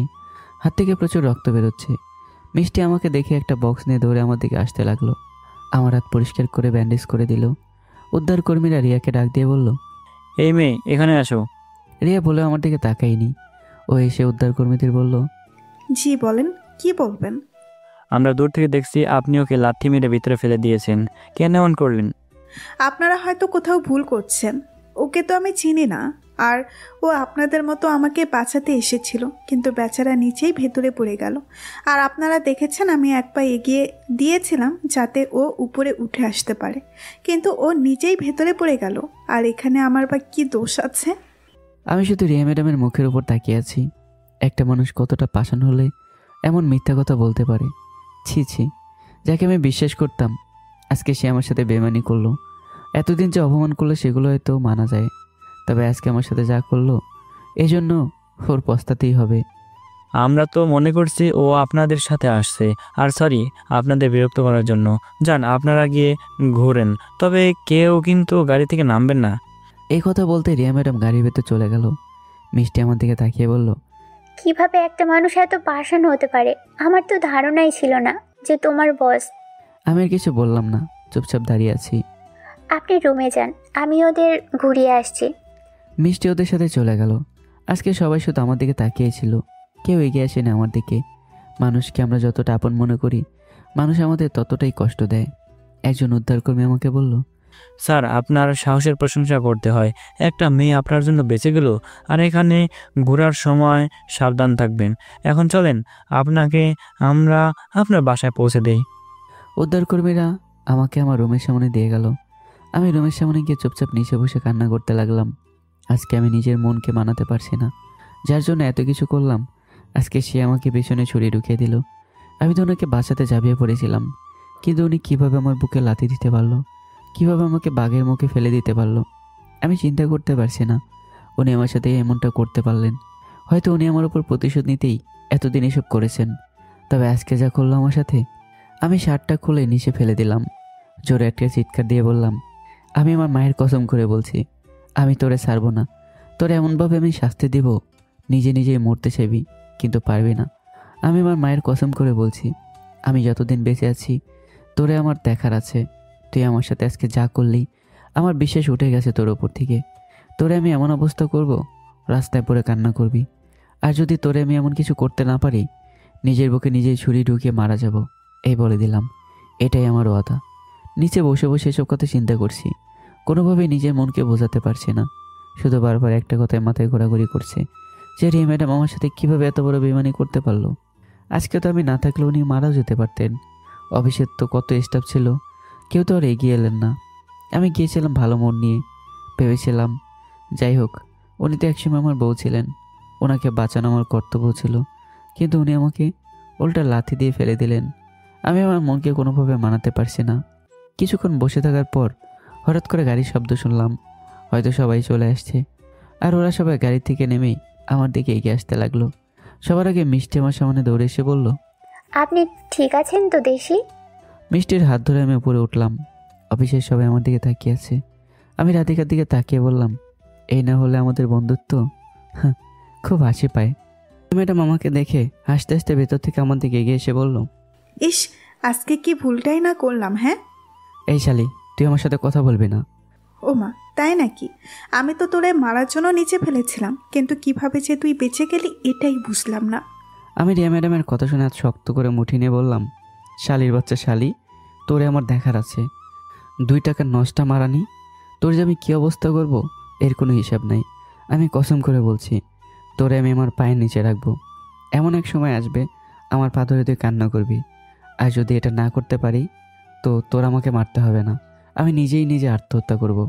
কিন্তু 2 টাকার নষ্টা মেয়েকে আমার দেখার আছে। আমার কথা শুনে আবির এগিয়ে এসে বলল, তুই আর যাই কিছু বল, কিন্তু ম্যাডামকে নিয়ে উল্টাপাল্টা কথা বলবি না। উনি আমাদের অফিসের বস। তুই ওনাকে উল্টাপাল্টা কথা বলবি আর আমরা ছেড়ে দেব, বুঝি তোরে? এমনিতেই তো রাগে শরীর ফেটে যাচ্ছে, কিছু করতে পারছি না। এর মাঝে আবার আবির এগিয়ে আসলো, তাও আবার রিয়া ম্যাডামের হয়ে কথা বলছে। রাগে আমার চোখ লাল হয়ে গেছে। কুত্তার বাচ্চা, এখান থেকে দূরে যা, নইলে খুব খারাপ হবে কিন্তু। আবির আমার গলায় হাত দিয়ে চেপে ধরে বলল, কিরে তুই কুত্তার বাচ্চা? কাকে বলিস? রাস্তার ছেলে কোথাকার। শরীরে যত জোর ছিল সবটা দিয়ে দিলাম আবিরকে এক লাথি। লাথিকে আবার দূরে ছিটকে পড়ল। আবির উঠে যে আমার দিকে আসবে, তখন রাধিকা সহ কয়েকজন ওকে ধরে ফেললো। আমি রিয়া ম্যাডামের দিকে চিৎকার দিয়ে বললাম, তোরে আমি খাইছি। আর আবির কি বললো তোরে? আমি তোর সাথে উল্টাপাল্টা কিছু বলতে পারবো না? তুই তো এখন আমার বউ, তোরে তো সত্য মতো এখনো ডিভোর্স দেওয়া হয়নি। আজকে তোরে মেরে কি অবস্থা করে দেখ। এখন কোন বাপের বেটা আছে যে আমাকে আটকে দেখাবে ঢাক দিয়ে? আমার বউকে আমি মারবো, দেখি কোন শালা কি বলে। প্যান্ট থেকে বেল খুলেই রিয়া ম্যাডামের গায়ে দিলাম বসিয়ে। উনি ওমাগো বলে চিৎকার দিয়ে উঠল। যে আবার আরেকটা আঘাত করবো, তখন মিষ্টি আমাকে পেছন থেকে জড়িয়ে ধরে আটকে বলল, লাদেন প্লিজ, এখানে কোনো ঝামেলা করবে না। এর ভেতরে নিরাপত্তা কর্মীরাও চলে আসলো। ওরা আসতেই রিয়া ম্যাডাম কান্না করতে করতে ইচ্ছে মতো আমার বিরুদ্ধে যা বলার বলতে লাগলো। শেষে ওরা এসে আমাকে বলল, জানো তো অচেনা মেয়ের গায়ে হাত দেওয়াই কি অপরাধ হতে পারে? তাও আবার বেল্ট খুলে আঘাত করছো। এখন জেলে বসে বসে জেলের ভাত খেতে পারবে। আমি বোকা সুরে হাসি দিয়ে বললাম, তাই নাকি? আপনারা আমাকে জেলে নিয়ে যাবেন? এত সহজ? 1 মিনিট দাঁড়ান। আমি ফোনটা বের করে আপুকে কল দিলাম। আপু ফোন রিসিভ করে বলল, লাদেন বল। আপু বাবার কাছে ফোনটা দিত। কি করবি? আমি রেগেই বললাম, বাবার কাছে ফোন দিতে বলেছি, তুই বাবার কাছে দে, এত কথা বলিস কেন? আপু আর কিছু বলেনি ভয়ে। ওপাশ থেকে বাবা বলল, হ্যালো লাদেন। বাবা, আমার আর রিয়ার বিয়ের কাগজগুলো তোমার কাছে না? ওগুলোর একটা পিক তুলে দাও তো। রিয়া কে বাবা? তোমার লন্ডনে বৌমা। কিন্তু ওর সাথে তো তোর। বাবা, আমি আর এত কথা শুনতে চাই না। তোমাকে যেটা বলা হয়েছে সেটা করো প্লিজ। আচ্ছা দিতেছি। বাবারে, আমার ভুল হয়ে গেছে, তুই প্লিজ বাড়িতে আয়। খুব তাড়াতাড়ি আসবো বাবা, এ নিয়ে চিন্তা করো না। আর তোমার উপর আমার কোনো রাগ নেই। আচ্ছা বাবা, পরে ফোন দেব, এখন রাখি। এই কথা বলে কল কেটে দিলাম। পিকগুলো আসতেই নিরাপত্তা কর্মীদের দেখিয়ে বললাম, এই যে দেখেন, এই মেয়ে আমার বিয়ে করাবো। আর আমি মনে করি আপনাদের কোনো আইনে নাই যে আমি আমার বইয়ের উপর হাত তুলতে পারবো না। আর যাই করেন রুমের ভিতরে করবেন। এখন এভাবে বিশৃঙ্খলা সৃষ্টি করবে না। শুধু আপনাদের ভালোর জন্য এই সবার যেন ক্ষতি না হয় সেই দিকে খেয়াল রাখবেন। জি স্যার, ধন্যবাদ। ওরা চলে যেতেই রিয়া কাঁধে হাত দিয়ে কান্না করতে করতে বলল, আমার বাবা আজ পর্যন্ত কোনোদিন আমার গায়ে হাত তুলে নাই, আর আজকে তুই আমাকে মারলি, আবার বইয়ের পরিচয় দিস আমাকে। তোরে আমি আজকে মারতে চেয়েছিলাম, কিন্তু পারি নাই। আর যদি কোনোদিন আমি সুযোগ পাই, তাহলে তোরে আমি কুড়াল দিয়ে কুপিয়ে মারবো, এই বলে দিলাম। তুই যা পারিস কর। তোর অহংকার যদি আমি কমাতে না পারি, তাহলে বলছি না আমি আত্মহত্যা করব। যাই করিস না কেন, দিন শেষে তো আমার অফিসেই যাবি।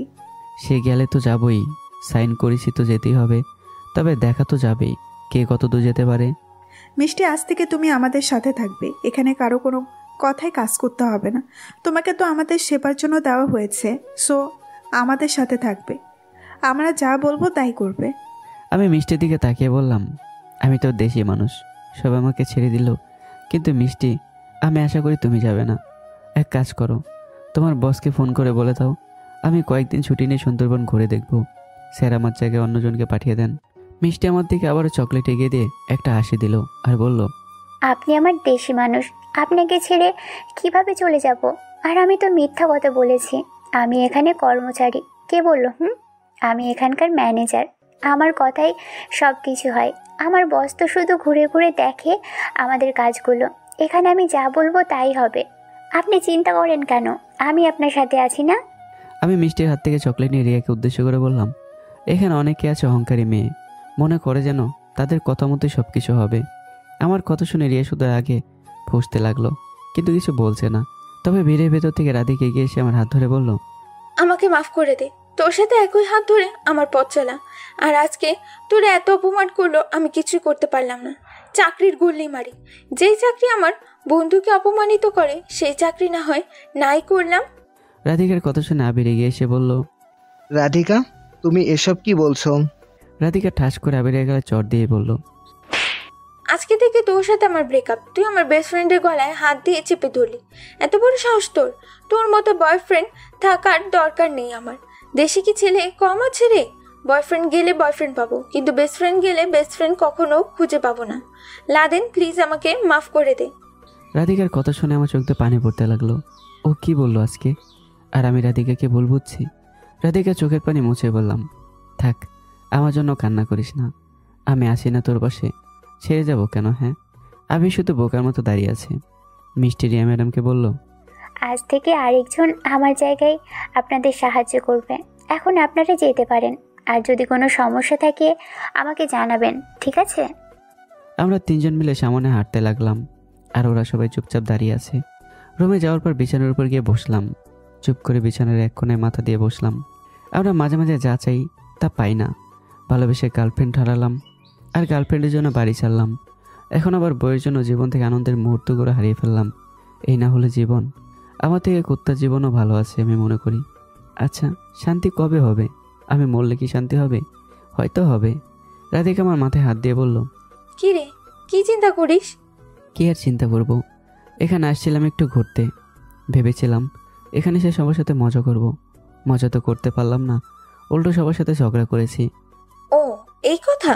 ধুর, এই নিয়ে এখন আর এত চিন্তা করিস না। মন খারাপ করলে কি হবে? রাধিকা শোন, আমার জন্য তোর ক্ষতি হবে এটা আমি চাই না। দেখ, তুই আমার ফ্রেন্ড, আমি তোর এমনিতে ছেড়ে যাব না। এত চিন্তা করিস না। আমার জন্য তুই চাকরি ছাড়বি কেন? আর আবিরের সাথে তোর এটা করা ঠিক হয়নি। কি ঠিক আর কি ভুল এটা আমি ভালো করেই জানি, তোর শেখাতে হবে না। এমনি রিয়া ম্যাডাম তোর সাথে খারাপ ব্যবহার করেছে, এর মাঝেও ও এসে আবার রিয়া ম্যাডামের হয়ে কথা বলে। সাহস কত দেখছিস? কেউ কি চায়নি যে চাকরি চলে যাক? এই জন্য হয়তো বসকে খুশি করার জন্য আমার সাথে এমন করেছে। আমাদের কথার মাঝে মিষ্টি বলল, রাধিকা আপু, তোমরা বসো, আমি তোমাদের জন্য খাবার নিয়ে আসছি। তোমাকে যে কি বলে ধন্যবাদ দিব তা বলার ভাষা নেই। তুমি আজকে আমাদের জন্য যা করলে না, সত্যি আমার দিকে খুব ভালো লাগছে। আমি মিষ্টির দিকে তাকিয়ে বললাম, আমার জন্য করবে না তো কার জন্য করবে? আমি ওর দেশি মানুষ না। যদি রিয়ার পক্ষ নিয়ে কথা বলতো তাহলে চুল আমি ছিঁড়ে ফেলতাম না। আমার চুল আপনি ছিঁড়বেন? আপনার সাহস আছে? সাহস আছে কিনা দেখতে চাও? হয়েছে, আর ঢং করতে হবে না। আপনি এখানে বসে থাকুন, আমি খাবার নিয়ে আসছি। মিষ্টি শোনো, একবার তুমি আর একবার আপনি, আবার তুই, কতভাবে বলবে? হ্যাঁ, তুই নইলে আপনি, যে কোনো কিছু একটা বলে ডাকো। আমার যা ইচ্ছে তাই বলে ডাকবো, আপনার কোনো সমস্যা? না, আমার আবার কোনো সমস্যা হবে কেন? তাহলে চুপ করে বসে থাকুন। এ কথা বলে মিষ্টি চলে গেল। এবার রাধিকা আমাকে বলল, তাহলে এখন তুই কি করবি চিন্তা করলি?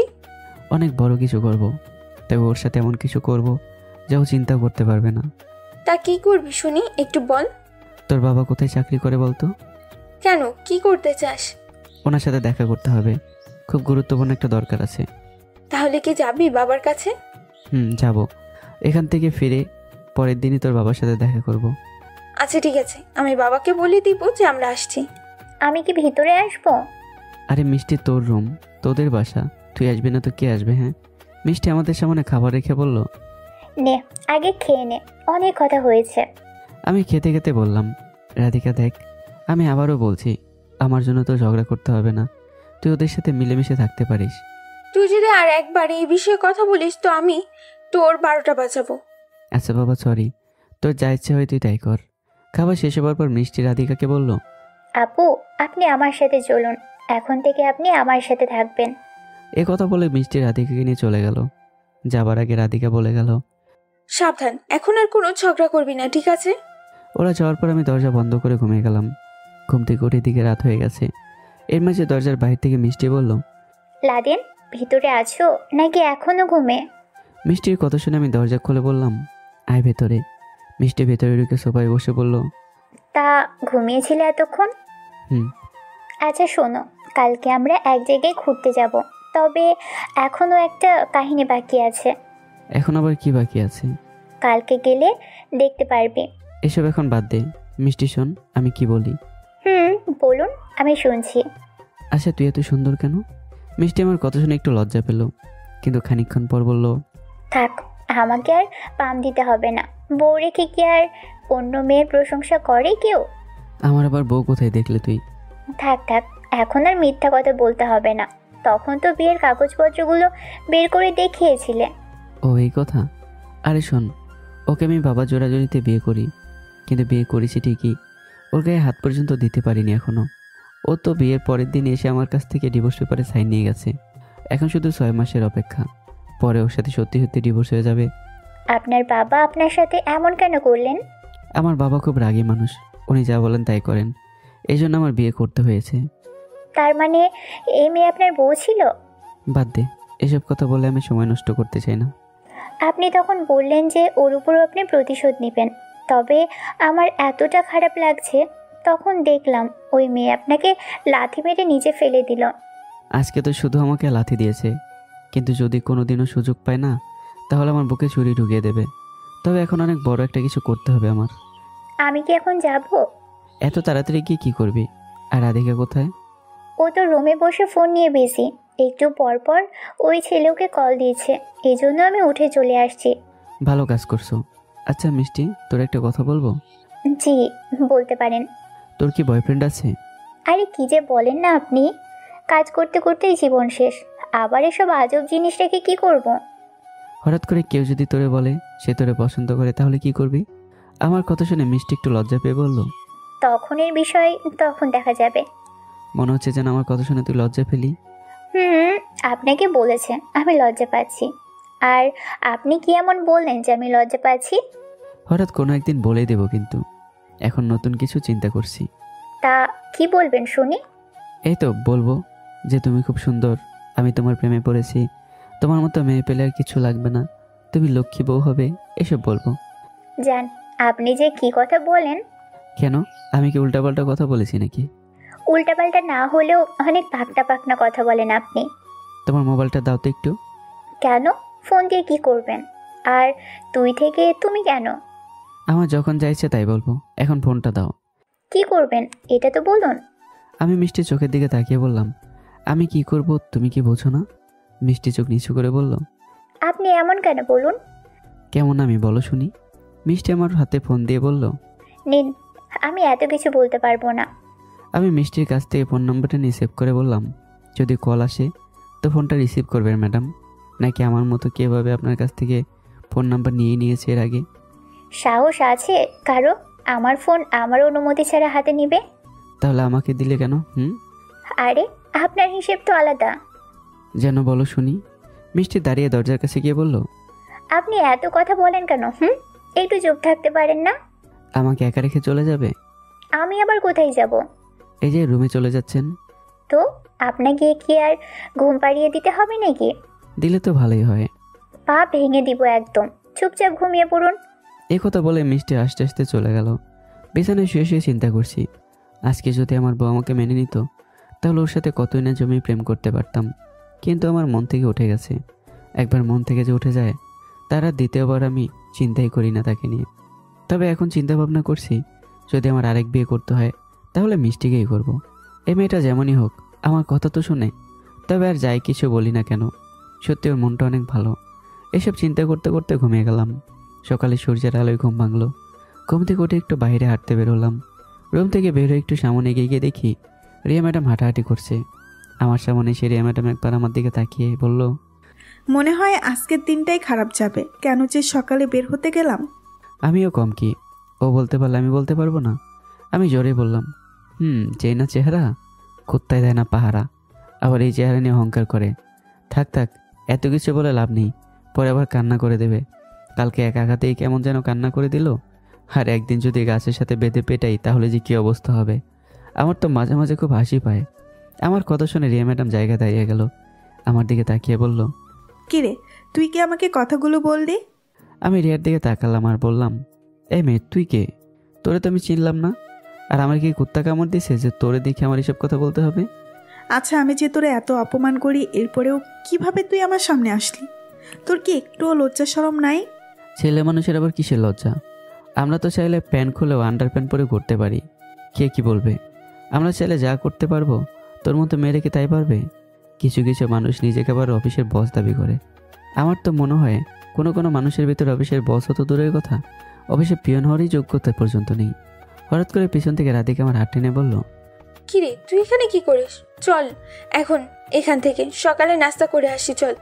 রিয়া রাধিকাকে দেখে বলল, দেখো রাধিকা, তোমার সাথে আমার কোনো শত্রুতা নেই, আর তুমি আমাদের সাথে এসেছো, আমাদের সাথেই যাবে, সব কিছু নিজ দায়িত্বে করবে। তোমার বাবার সাথে আমার কথা হয়েছে, উনি বলেছেন তুমি হয়তো ভুল করেছো। থাক, এসব কথা বলে আর সময় নষ্ট করতে চাই না। আজকে বিকেলে আমরা রওনা দিব, পরে ওই সেদিনের মতো হোটেলে থেকে রাতটা পার করে চলে যাব। আর আমার অফিসে যদিও একটা পিয়ন চাকরি করে, তবে সে আমার অফিসের কেউ ঝগড়া থাকলে আমাদের মাঝে আছে, তাই বলে অফিসের স্টাফদের সাথে না।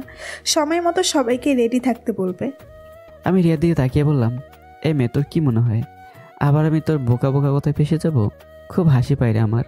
তুই দিন গুনতে থাক, 1 মাসের ভেতরে যদি তোরে আমি কিছু করতে না পারি, তাহলে আমাকে তুই দেখতে পারবি না, এই বলে দিলাম। ও তাই নাকি? আরে 1 মাসে কে কি করতে পারে? যা, তোরে আমি 3 মাসের সময় দিলাম, এর ভেতরে তুই যদি আমার একটা চুল ছিঁড়তে পারিস তো ছিঁড়ে দেখাইস, যা। রাধিকা আমাকে টেনে রুমে নিয়ে গেল।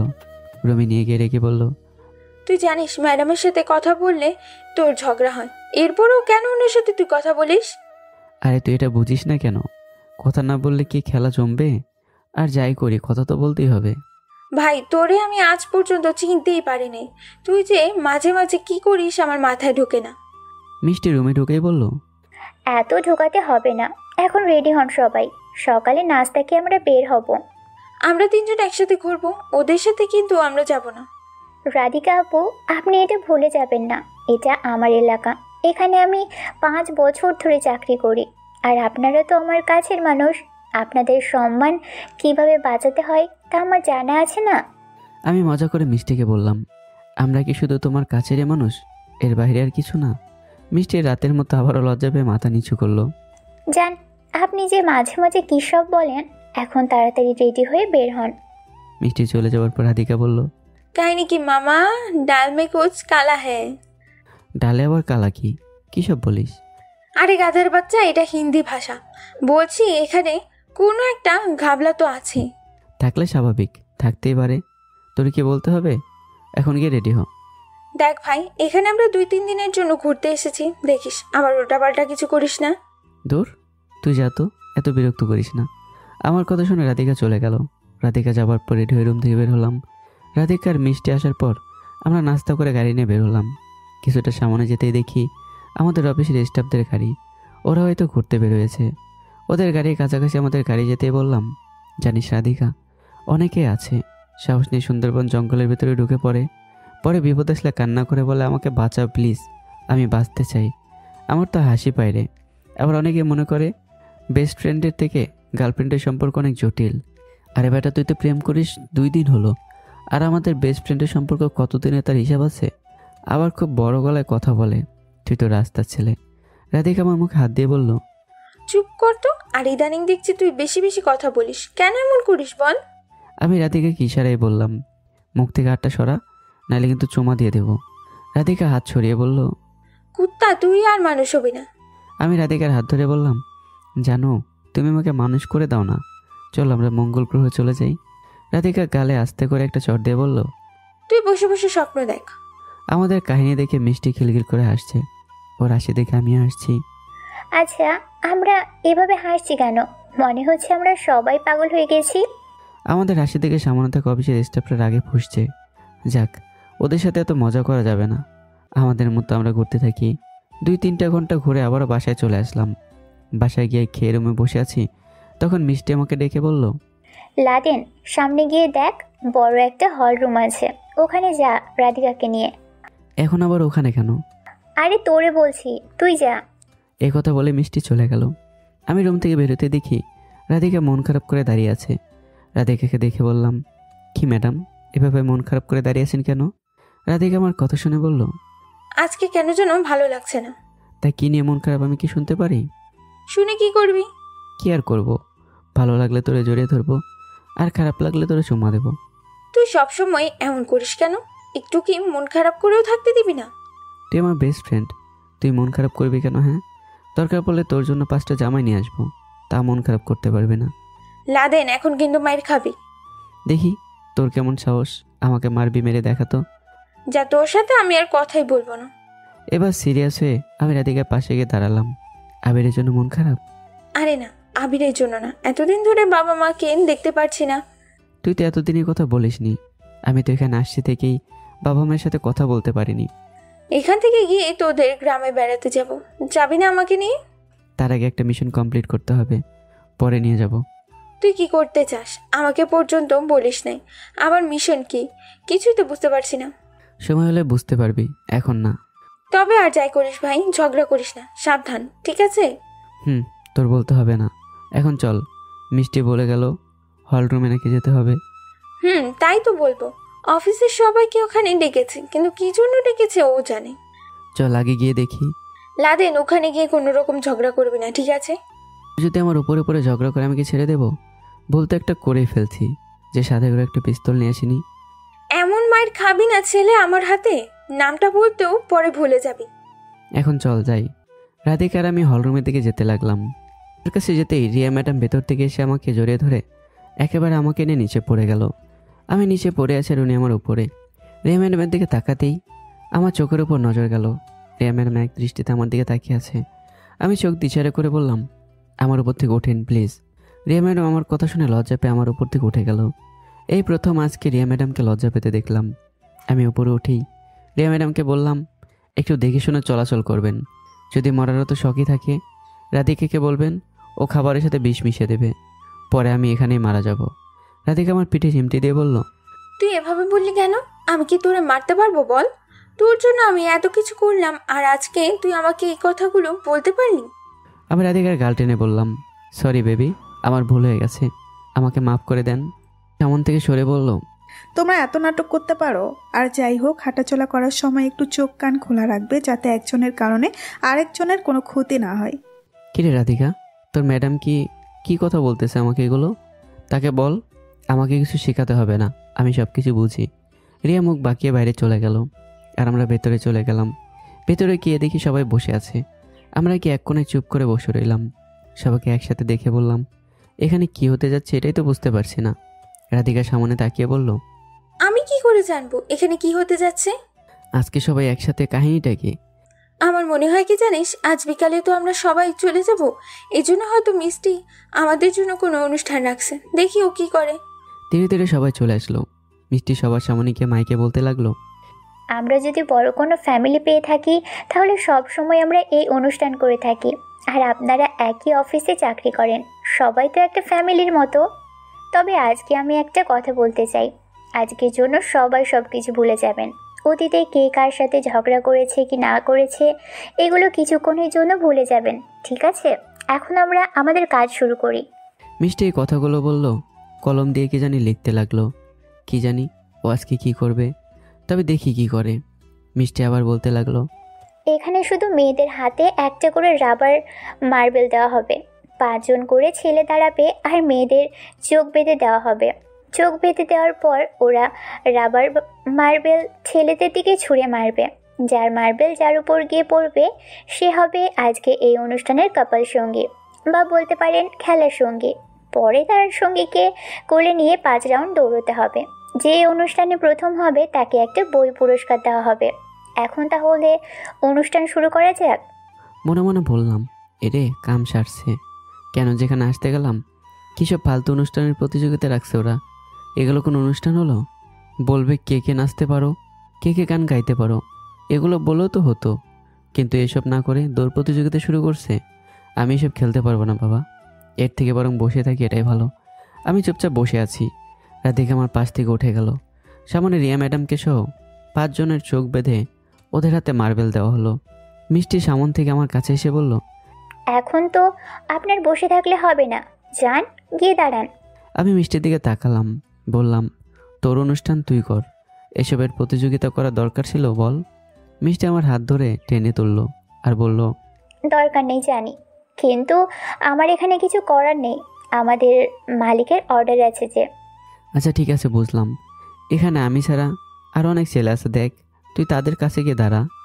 আরে বাবা হবে না তো, লিস্টে প্রথমেই তোর নাম আছে। নাম থাকলে কি আমাকে যেতে হবে? আমার জায়গায় অন্য কাউকে নিয়ে নে। মিষ্টি আমার চোখের উপর মায়াবী দৃষ্টিতে তাকিয়ে বলল, আমি জানি তুই আমার সম্মান নষ্ট হতে দিবি না, আর আমার জন্য তো এতটুকু করতে পারবি না কি? আমি দাঁড়িয়ে বললাম, তুই চোখ বেঁধে দাঁড়িয়ে পড়, আমি তোর কোলে নিয়ে দৌড় প্রতিযোগিতা দেব। আমার কথা শুনে মিষ্টি বলল, শক্ত ছিলি রে, কিন্তু আমি পারবো না। আমাদের না করেছে মালিক। আজকে আমাদের বস নেই দেখেই তো সব কিছু আমাকে করতে হয়েছে। এখন কোনো সময় নষ্ট করিস না, চল তো। মিষ্টি আমাকে টেনে কয়েকটা ছেলের পাশে দাঁড় করিয়ে দিল। আমাকে আবিরের পাশে দাঁড় করিয়েছে, কিন্তু আমি ওর পাশ থেকে সরে অন্য পাশে চলে গেলাম। আবির শুধু আমার দিকে তাকিয়েছিল, কিছু বলতে পারিনি। মিষ্টি এবার বলল, সবাই একসাথে মার্বেল ছুঁড়ে মারো। আর মিষ্টি আমাদের বলল, তোমরা চোখ বন্ধ করে থাকো। কি আর করার, মিষ্টির কথা তো শুনতেই হবে। চোখ বন্ধ করার পর একটা মার্বেল আমার ওপরে এসে পড়লো। মার্বেলটা নিচে পড়তেই চোখ খুলে ওটা নিচ থেকে হাতে নিলাম। তবে মার্বেলের কালারটা নীল রঙের। এই নীল রঙ যে আমার কতটা পছন্দের। যাক, এখন দেখি কোন মেয়ের সাথে আমার জড়ি মিলেছে। মিষ্টির মাইকে এক এক করে সবার নাম প্রকাশ করলো। শেষে আমার নামের সাথে রিয়ার নাম প্রকাশ করলো, আর বললো যাদের নাম প্রকাশ করা হয়েছে তারা যেন এসে তাদের পাশে দাঁড়ায়। আমি হাত উপরে তুলে বললাম, মিষ্টি, আমার পেট ব্যথা করছে, আমি এই খেলা খেলতে পারবো না, আমাকে মাফ কর। মিথ্যে বললাম, কারণ রিয়ার সাথে খেলার কোনো ইচ্ছে নেই আমার। মিষ্টি বল, আজকে যত কিছু বলো না কেন, ছাড়া হবে না। এখন সবাই সবার জায়গায় গিয়ে দাঁড়াও, খেলা শুরু হবে। ধুর, কী যে বিপদে পড়লাম। আমি যা চাই না তার উল্টো এসে আমার উপরে পড়ে। কী যে করব। আমি ধীরে ধীরে হেঁটে রিয়ার পাশে যাচ্ছি। তবে রাধিকার অফিসের অন্য একটা ছেলের সাথে পড়েছে। আর অপরদিকে আবির রাগে শুধু ফুলছে, কিন্তু কিছু বলতে পারছে না। আমি রিয়ার পাশে দাঁড়াতে রিয়া বলল, তোর কি আমার সাথে পড়তে হলো? অন্য কারোর সাথে পড়তে পারিস নাই? আমি তো এটাই চাইছিলাম যে অহংকারী কোনো মেয়ের সাথে যেন আমি না পড়ি। তাহলে এক কাজ করি, মিষ্টিকে বলি যে আমাকে অন্য কারোর সাথে দিতে কেমন।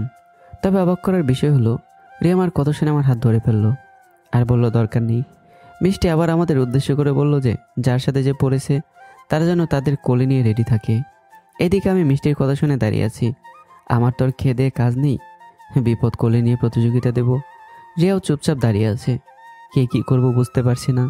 এবার মিষ্টি আমার দিকে এগিয়ে এসে বলল, দেখ লাদেন, সময় কিন্তু নষ্ট করবি না। ঝগড়া আছে তোদের মাঝে মানলাম, কিন্তু আজকের জন্য কোনো ঝামেলা চাই না আমি। আর আমাদের মালিক, তিনি ভিডিও কলে কিন্তু সব কিছু দেখছেন। রিয়াকে শুনে আমি মিষ্টিকে বললাম, মিষ্টি, রিয়ার জায়গায় তুই চলে আয় না, তোরে আমি কোলে নিতে পারবো। লাদেন, এখন কিন্তু মায়ের খাবে বলে দিলাম। সবাই কিন্তু দাঁড়িয়ে আছে। আমি আমার গাল এগিয়ে দিয়ে বললাম, তুই বুঝি আমাকে মারতে পারবি মিষ্টি? মেরে দেখা আমাকে। মিষ্টি আমার চুল ধরে বলল, জানি না তোর দিকে তাকালে কেন মায়া লাগে। আজকে যদি এই মেয়ের জায়গায় আমি থাকতাম তাহলে নিজেকে কতটা ভাগ্যবান মনে করতাম জানিস। মাঝে মাঝে বলতে ইচ্ছে করে যে। রিয়া মিষ্টিকে থামিয়ে দিয়ে বলল, ও ম্যাডাম, আপনার কাজ কি আপনি করেন, এখানে এসে লাইন মারার দরকার নেই। এখান থেকে যান, আমরা আমাদের বিষয়টা দেখছি। রিয়ার কথা শুনে মিষ্টি মন খারাপ করে চলে গেল। মিষ্টি যেতে রিয়া আমাকে বলল, আমাকে কোলে নেন। আমি পারবো না, আমি অপরিচিত কাউকে কোলে নিই না। দেখ লাদেন, এখানে সবাই দাঁড়িয়ে আছে আমাদের জন্য। আমাদের মাঝে ঝগড়া আছে, এটা শুধু আমাদের মাঝেই। আমাদের জন্য কি ওরা এভাবে দাঁড়িয়ে থাকবে?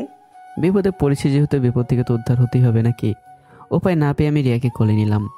আজকে আমি আমার শত্রুকে কোলে নিচ্ছি। না জানি কখন যে পেছন থেকে ছুরি ঢুকে দেয় কে জানে।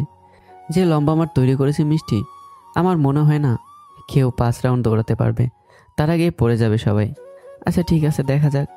রিয়া আমার কোলে উঠে আমার দিকে তাকিয়ে বলল, ভুল করলে আমি করছি, আর এটাও জেনে বুঝেই করছি, কিন্তু বড় কথা হলো তুই তো আর মরিস নাই, বেঁচে আসোস। তবে আজকে শুধু এইটুকু বলতে চাই, মানুষ তো সবসময় আর একরকম থাকে না। সেদিন আমি তোর চোখে। কথা বলে নিচে ফেলে দেবো, কিন্তু বলে দিলাম পরে কোমর ভেঙে বাড়িতে বসে থাকবেন। আর আমি আপনাকে কখনো বিশ্বাস করি না। আমি জানি আপনি যে কোনো সময় আমার পিঠে ছুরি ঢুকিয়ে দিতে পারেন। এইটুকু যে আপনাকে দিয়ে হবে আমি এটা জানি, কারণ আপনি আমার উপর প্রতিশোধ নিতে অন্ধ হয়ে গেছেন।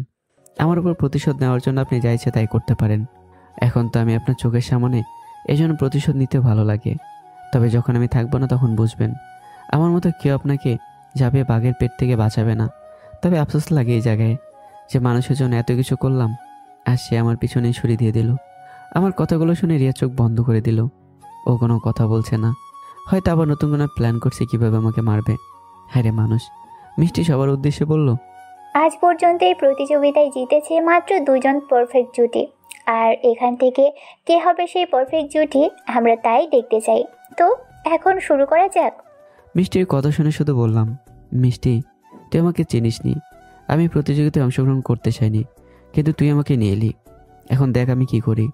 মিষ্টি যখন আমাদের শুরু বলল, তখন আমি রিয়াকে কোলে নিয়ে হাঁটতে লাগলাম, আর সবাই দৌড়াতে লাগলো। রিয়া আমার চোখের দিকে তাকিয়ে বলল, আমি কারো কাছে কোনোদিন কিছু চাই নাই। আমার টাকা আছে তো আমি যা ইচ্ছে তাই করছি। আজকে মিষ্টি একটা বই পুরস্কার দিবে। বইটা কোন এক রোমান্টিক ভালোবাসা নিয়ে লেখা হয়েছে, আর এই বইটি আমার খুব খুব পছন্দ হয়েছে। তুই কি আজকে আমাকে এই বইটা নিয়ে দিবি? এটাই চাওয়া তোর কাছে আমার। রিয়ার কথা শুনে আমি একটা হাসি দিয়ে বললাম, কত মানুষের কত উপকার করলাম, আজকে এটা পারবো না কেন? তবে আমার পেটে এখন ছুরি ঢুকিয়ে দিবেন না আবার। আগে দৌড়ে আপনাকে জয় করি, যখন দেখবেন আমি জয় হয়ে গেছি তখন ঢুকিয়ে দেন। আমি জানি আপনি সাথে করে ছুরি নিয়ে আসছেন। একথা বলে রিয়াকে নিয়ে দৌড়াতে শুরু করলাম। আজকে যে করে হলেও হোক আমার এই অনুষ্ঠানে প্রথম হতে হবে। হয়তো রিয়া আমার উপর প্রতিশোধ নেবে, কিন্তু ও একটা বই চেয়েছে আমার কাছে, আমি কি এটা ওকে এনে দিতে পারবো না? আমাদের আবার মন ভালো ভাই, কেউ যদি মন খুলে আমাদের কাছে কিছু চায়, সেটা যদি আমি দিতে না পারি, সেই জিনিসটার জন্য নিজের জীবন পর্যন্ত দিয়ে দেব। দেখতে দেখতে 5 জনের ভেতর 3 জন পড়ে গেল। এখন আবির আর শুধু আমি আছি। আবির আমার একটু আগে এগিয়ে আছে, তবে আমি যে দৌড়াচ্ছি আমার শরীর থেকে ঘামের ফোঁটা রিয়ার উপর গিয়ে পড়ছে। কিন্তু আজকে উনি কিছু বলছে না। সেদিন তো ওনার পাশে বসার জন্য আমাকে কত কথা শুনিয়ে দিলেন, আর আজকে উনি আমার দিকে অবাক হয়ে তাকিয়ে আছেন। বুঝলাম না আজকে ওনার কী হয়েছে। শেষ রাউন্ডে আবির আমার থেকে এগিয়ে আছে। রিয়া ম্যাডাম আবার বলতে লাগলো, লাদেন আমি জানি তুমি পারবে। আর মানুষ এমন কোনো কাজ নেই যে তার বউ যদি তার পাশে থাকে তাহলে সে সেটা কখনো করতে পারবে না। রিয়ার এই কথাটা আমার কানের কাছে বাজতে লাগলো। ও বললোটা কি? রিয়ার কথার ঠেলায় আমি আবিরকে পাশ কাটিয়ে আগে চলে গেলাম আর ফার্স্ট হয়ে গেলাম। রিয়াকে আমি কোল থেকে নামিয়ে হাঁপাতে লাগলাম, আর আমার শরীর থেকে টপ টপ করে ঘাম নিচে পড়ছে। হঠাৎ করে রিয়া ম্যাডাম ওনার ওড়নাতে আমার কপালে ঘাম মুছে দিতে লাগলো। এইদিকে সবাই হা হয়ে আমার দিকে তাকিয়ে আছে। আমি রিয়া ম্যাডামের হাত ধরে বললাম, সব জায়গায় সব রকম সব কিছু হয় না, আর এখানে সবাই জানে যে আপনি আমাকে মারতে সবসময় আমার পিছনে পড়ে থাকেন। আজকে এসব করার জন্য সবাই মনে করবে আপনি আমার সাথে ভালো ব্যবহার করতে শুরু করবেন। তবে কেউ চিনুক বা না চিনুক, আমি ঠিকই আপনাকে চিনি। সুযোগ পেলে যে আপনি পিছন থেকে ছুরি ঢুকে দেবেন, আপনাকে সবাই হয়তো বিশ্বাস করতে পারবে, কিন্তু আমি না। আপনার সাথে থাকতে থাকতে আপনাকে আমার ভালো করে চেনা হয়ে গেছে।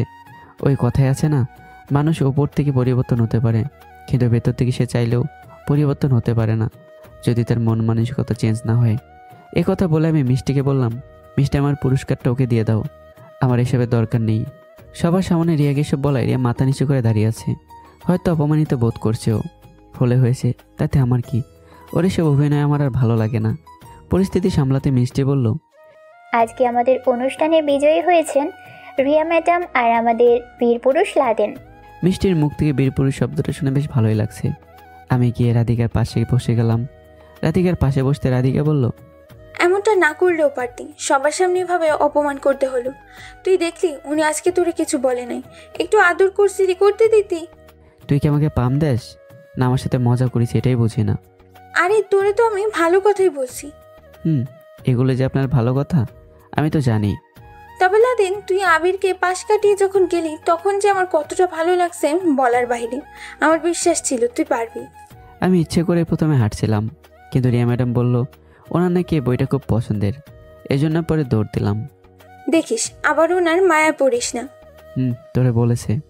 থাক থাক, আর বলতে হবে না, বুঝি বুঝি। মাথায় দিব কিন্তু রাধিকা। হঠাৎ করে দরজা ঠেলে কয়েকটা ছেলে ভেতরে ঢুকলো। ছেলেগুলোকে দেখে মিষ্টির সাথে সাথে বলল, ওরা এখানে চাঁদা নিতে এসেছে, আর সাবধান ওদের সাথে কেউ ঝগড়া করবে না। এখানে যারা আছে সবাই তো চাকরি করে, সবার জীবনের মায়া আছে, তাই ওদের সাথে যেন কারো ঝগড়া না হয়, আমি সেই আশাই করি। সবাই 100 টাকা করে দিয়ে দাও, নইলে ওরা ঝগড়া করবে। মিষ্টি যখন কথা বলছিল তখন আর মুখে কিছুটা ভয়ের ছাপ দেখতে পেলাম। হয়তো যারা এখানে চাঁদা নিতে এসেছে তারা খুব ভয়ঙ্কর। থাক, আমাদের অযথা ঝগড়া করে লাভ নেই। পকেট থেকে 100 টাকা বের করে ওদের হাতে দিয়ে দিলাম। একটা ছেলের হাতে আবার পিস্তলও আছে। সবার কাছ থেকে টাকা নিয়েছে, কিন্তু রিয়া সামনেকে দাঁড়িয়ে গেল। যার হাতে পিস্তল ছিল সেই ছেলেটা রিয়াকে বলল, আমরা এখানে কোনো ঝামেলা করব না। তোদের বলার পর সবাই টাকা দিলি, কিন্তু তোর গলার চেনটা আমার খুব পছন্দ হয়েছে, ওটা আমাকে দিয়ে দে। রিয়া ভয় পেয়ে বলল, প্লিজ, এটা আমি দিতে পারবো না, এটা আমাকে আমার আম্মু দিয়েছে, এমনটা করবেন না প্লিজ। ছেলেগুলো ধমক দিয়ে বলল, তোরে আমার যেটা করতে বলছি সেটা কর। রিয়া ভয় পেয়ে ওদের কথা শুনে কান্না করে দিল। গলার চেনটাও দিতে চাচ্ছে না, হয়তো এটা ওর খুব প্রিয়। সবাই ভয় পেয়ে চুপচাপ দাঁড়িয়ে আছে, মিষ্টি পর্যন্ত কিছু বলছে না। আমি দাঁড়াতে রাধিকা আমার হাত ধরে বলল, তোর পায়ে পড়ে বলি তুই যাস না, তবে ওরা মেরে ফেলবে। আমি রাধিকার কথা না শুনেই ওদের সামনে গিয়ে বললাম, প্লিজ বড় ভাই, এমনটা করবেন না। ওর আম্মু হয়তো এটা ওকে দিয়েছে, এই জন্য দিতে চাইছে না। এই কথা বলে আমি পকেট থেকে আমার ফোনটা বের করে ওদের দিয়ে বললাম, ভাই চেনের বদলে এটা নিয়ে যান। তা ওর কাছ থেকে এটা নেবেন না। ছেলেগুলো আমার কাছ থেকে ফোনটা নিয়ে বলল, তোর সাহস আছে বলতে হবে। আজ পর্যন্ত কেউ ভয়ে আমাদের সাথে পর্যন্ত কথা বলে না, দেখলে ভয়ে কাঁপতে থাকে। আর তুই থাক, তোরে কিছু বললাম না। আর চেনের বদলে ফোনটা নিয়ে গেলাম। পরে এই মেয়েকে বলিস টাকা দিয়ে দিবে। একটা ছোট জিনিসের জন্য তুই তোর ফোনটা দিয়ে দিলি। আমাদের চোখ সত্যি খুব ভালো ছেলে, যদি কোনোদিন কোনো বিপদে পড়িস আমাদের বলবি। এখন আমরা গেলাম। এ কথা বলে ওরা চলে গেল। রিয়া ম্যাডাম শুধু কান্না করতে লাগলো, কিছু বলছে না। আমি আবার কি আমার জায়গায় বসলাম। ছেলেগুলো যেতে না যেতেই বাইরে একটা মাইক্রো এসে থামলো। এখন আবার কে আসলো এই অসময়ে? হঠাৎ করে বাইরে প্রাইভেট কার আসার কারণে সবার নজর ওইদিকে। তবে মাইক্রোর দরজা খুলে যারা বের হলো তাদের দেখে বেশ অবাক হলাম। ভেতর থেকে আমার বাবা, রিয়ার বাবা, আপু আর রিয়ার বড় বোন সুমি। ওদের দেখে আমি সত্যি সত্যি বোকা হয়ে গেলাম। রাধিকার সাথে বসেছিলাম, কিন্তু ওদের এখানে দেখে দাঁড়িয়ে গেলাম। বাবা কিভাবে জানে যে আমি সুন্দরবনে ঘুরতে আসছি? আবার সাথে করে রিয়ার বাবাকে নিয়ে আসছে। ডালমেগুস কালা হে, এবার যে কী হবে আল্লাহ জানে। হে আল্লাহ, আবার ওই রাক্ষসীকে যেন আমার গলায় ঝুলিয়ে না দাও। এরপরে কি হয়েছে এটা জানতে হলে এর পরের পর্ব মানে শেষ পর্বের জন্য অপেক্ষা করতে হবে। এরপরেই সবগুলো পর্ব একবারেই দিতে হবে, কারণ এরপরে আর একটা পর্বে আছে। তো আশা করি তোমরা মন খারাপ করবে না। আর হ্যাঁ, গল্পটা দিতে দেরি হয়েছে, তার কারণ একটু ঠান্ডা। দিনের বেলা কাজ করতে হয়, রাতের বেলা ঠান্ডার জন্য ভয়েস করা খুব সমস্যা হয়ে যাচ্ছে, এই জন্য একটু দেরি হয়ে গেছে। তো ইনশাল্লাহ পরেরটা তাড়াতাড়ি দেওয়া হবে। তো সবাই ভালো থাকবে, সুস্থ হবে। দেখা হচ্ছে আবারও। আল্লাহ হাফেজ।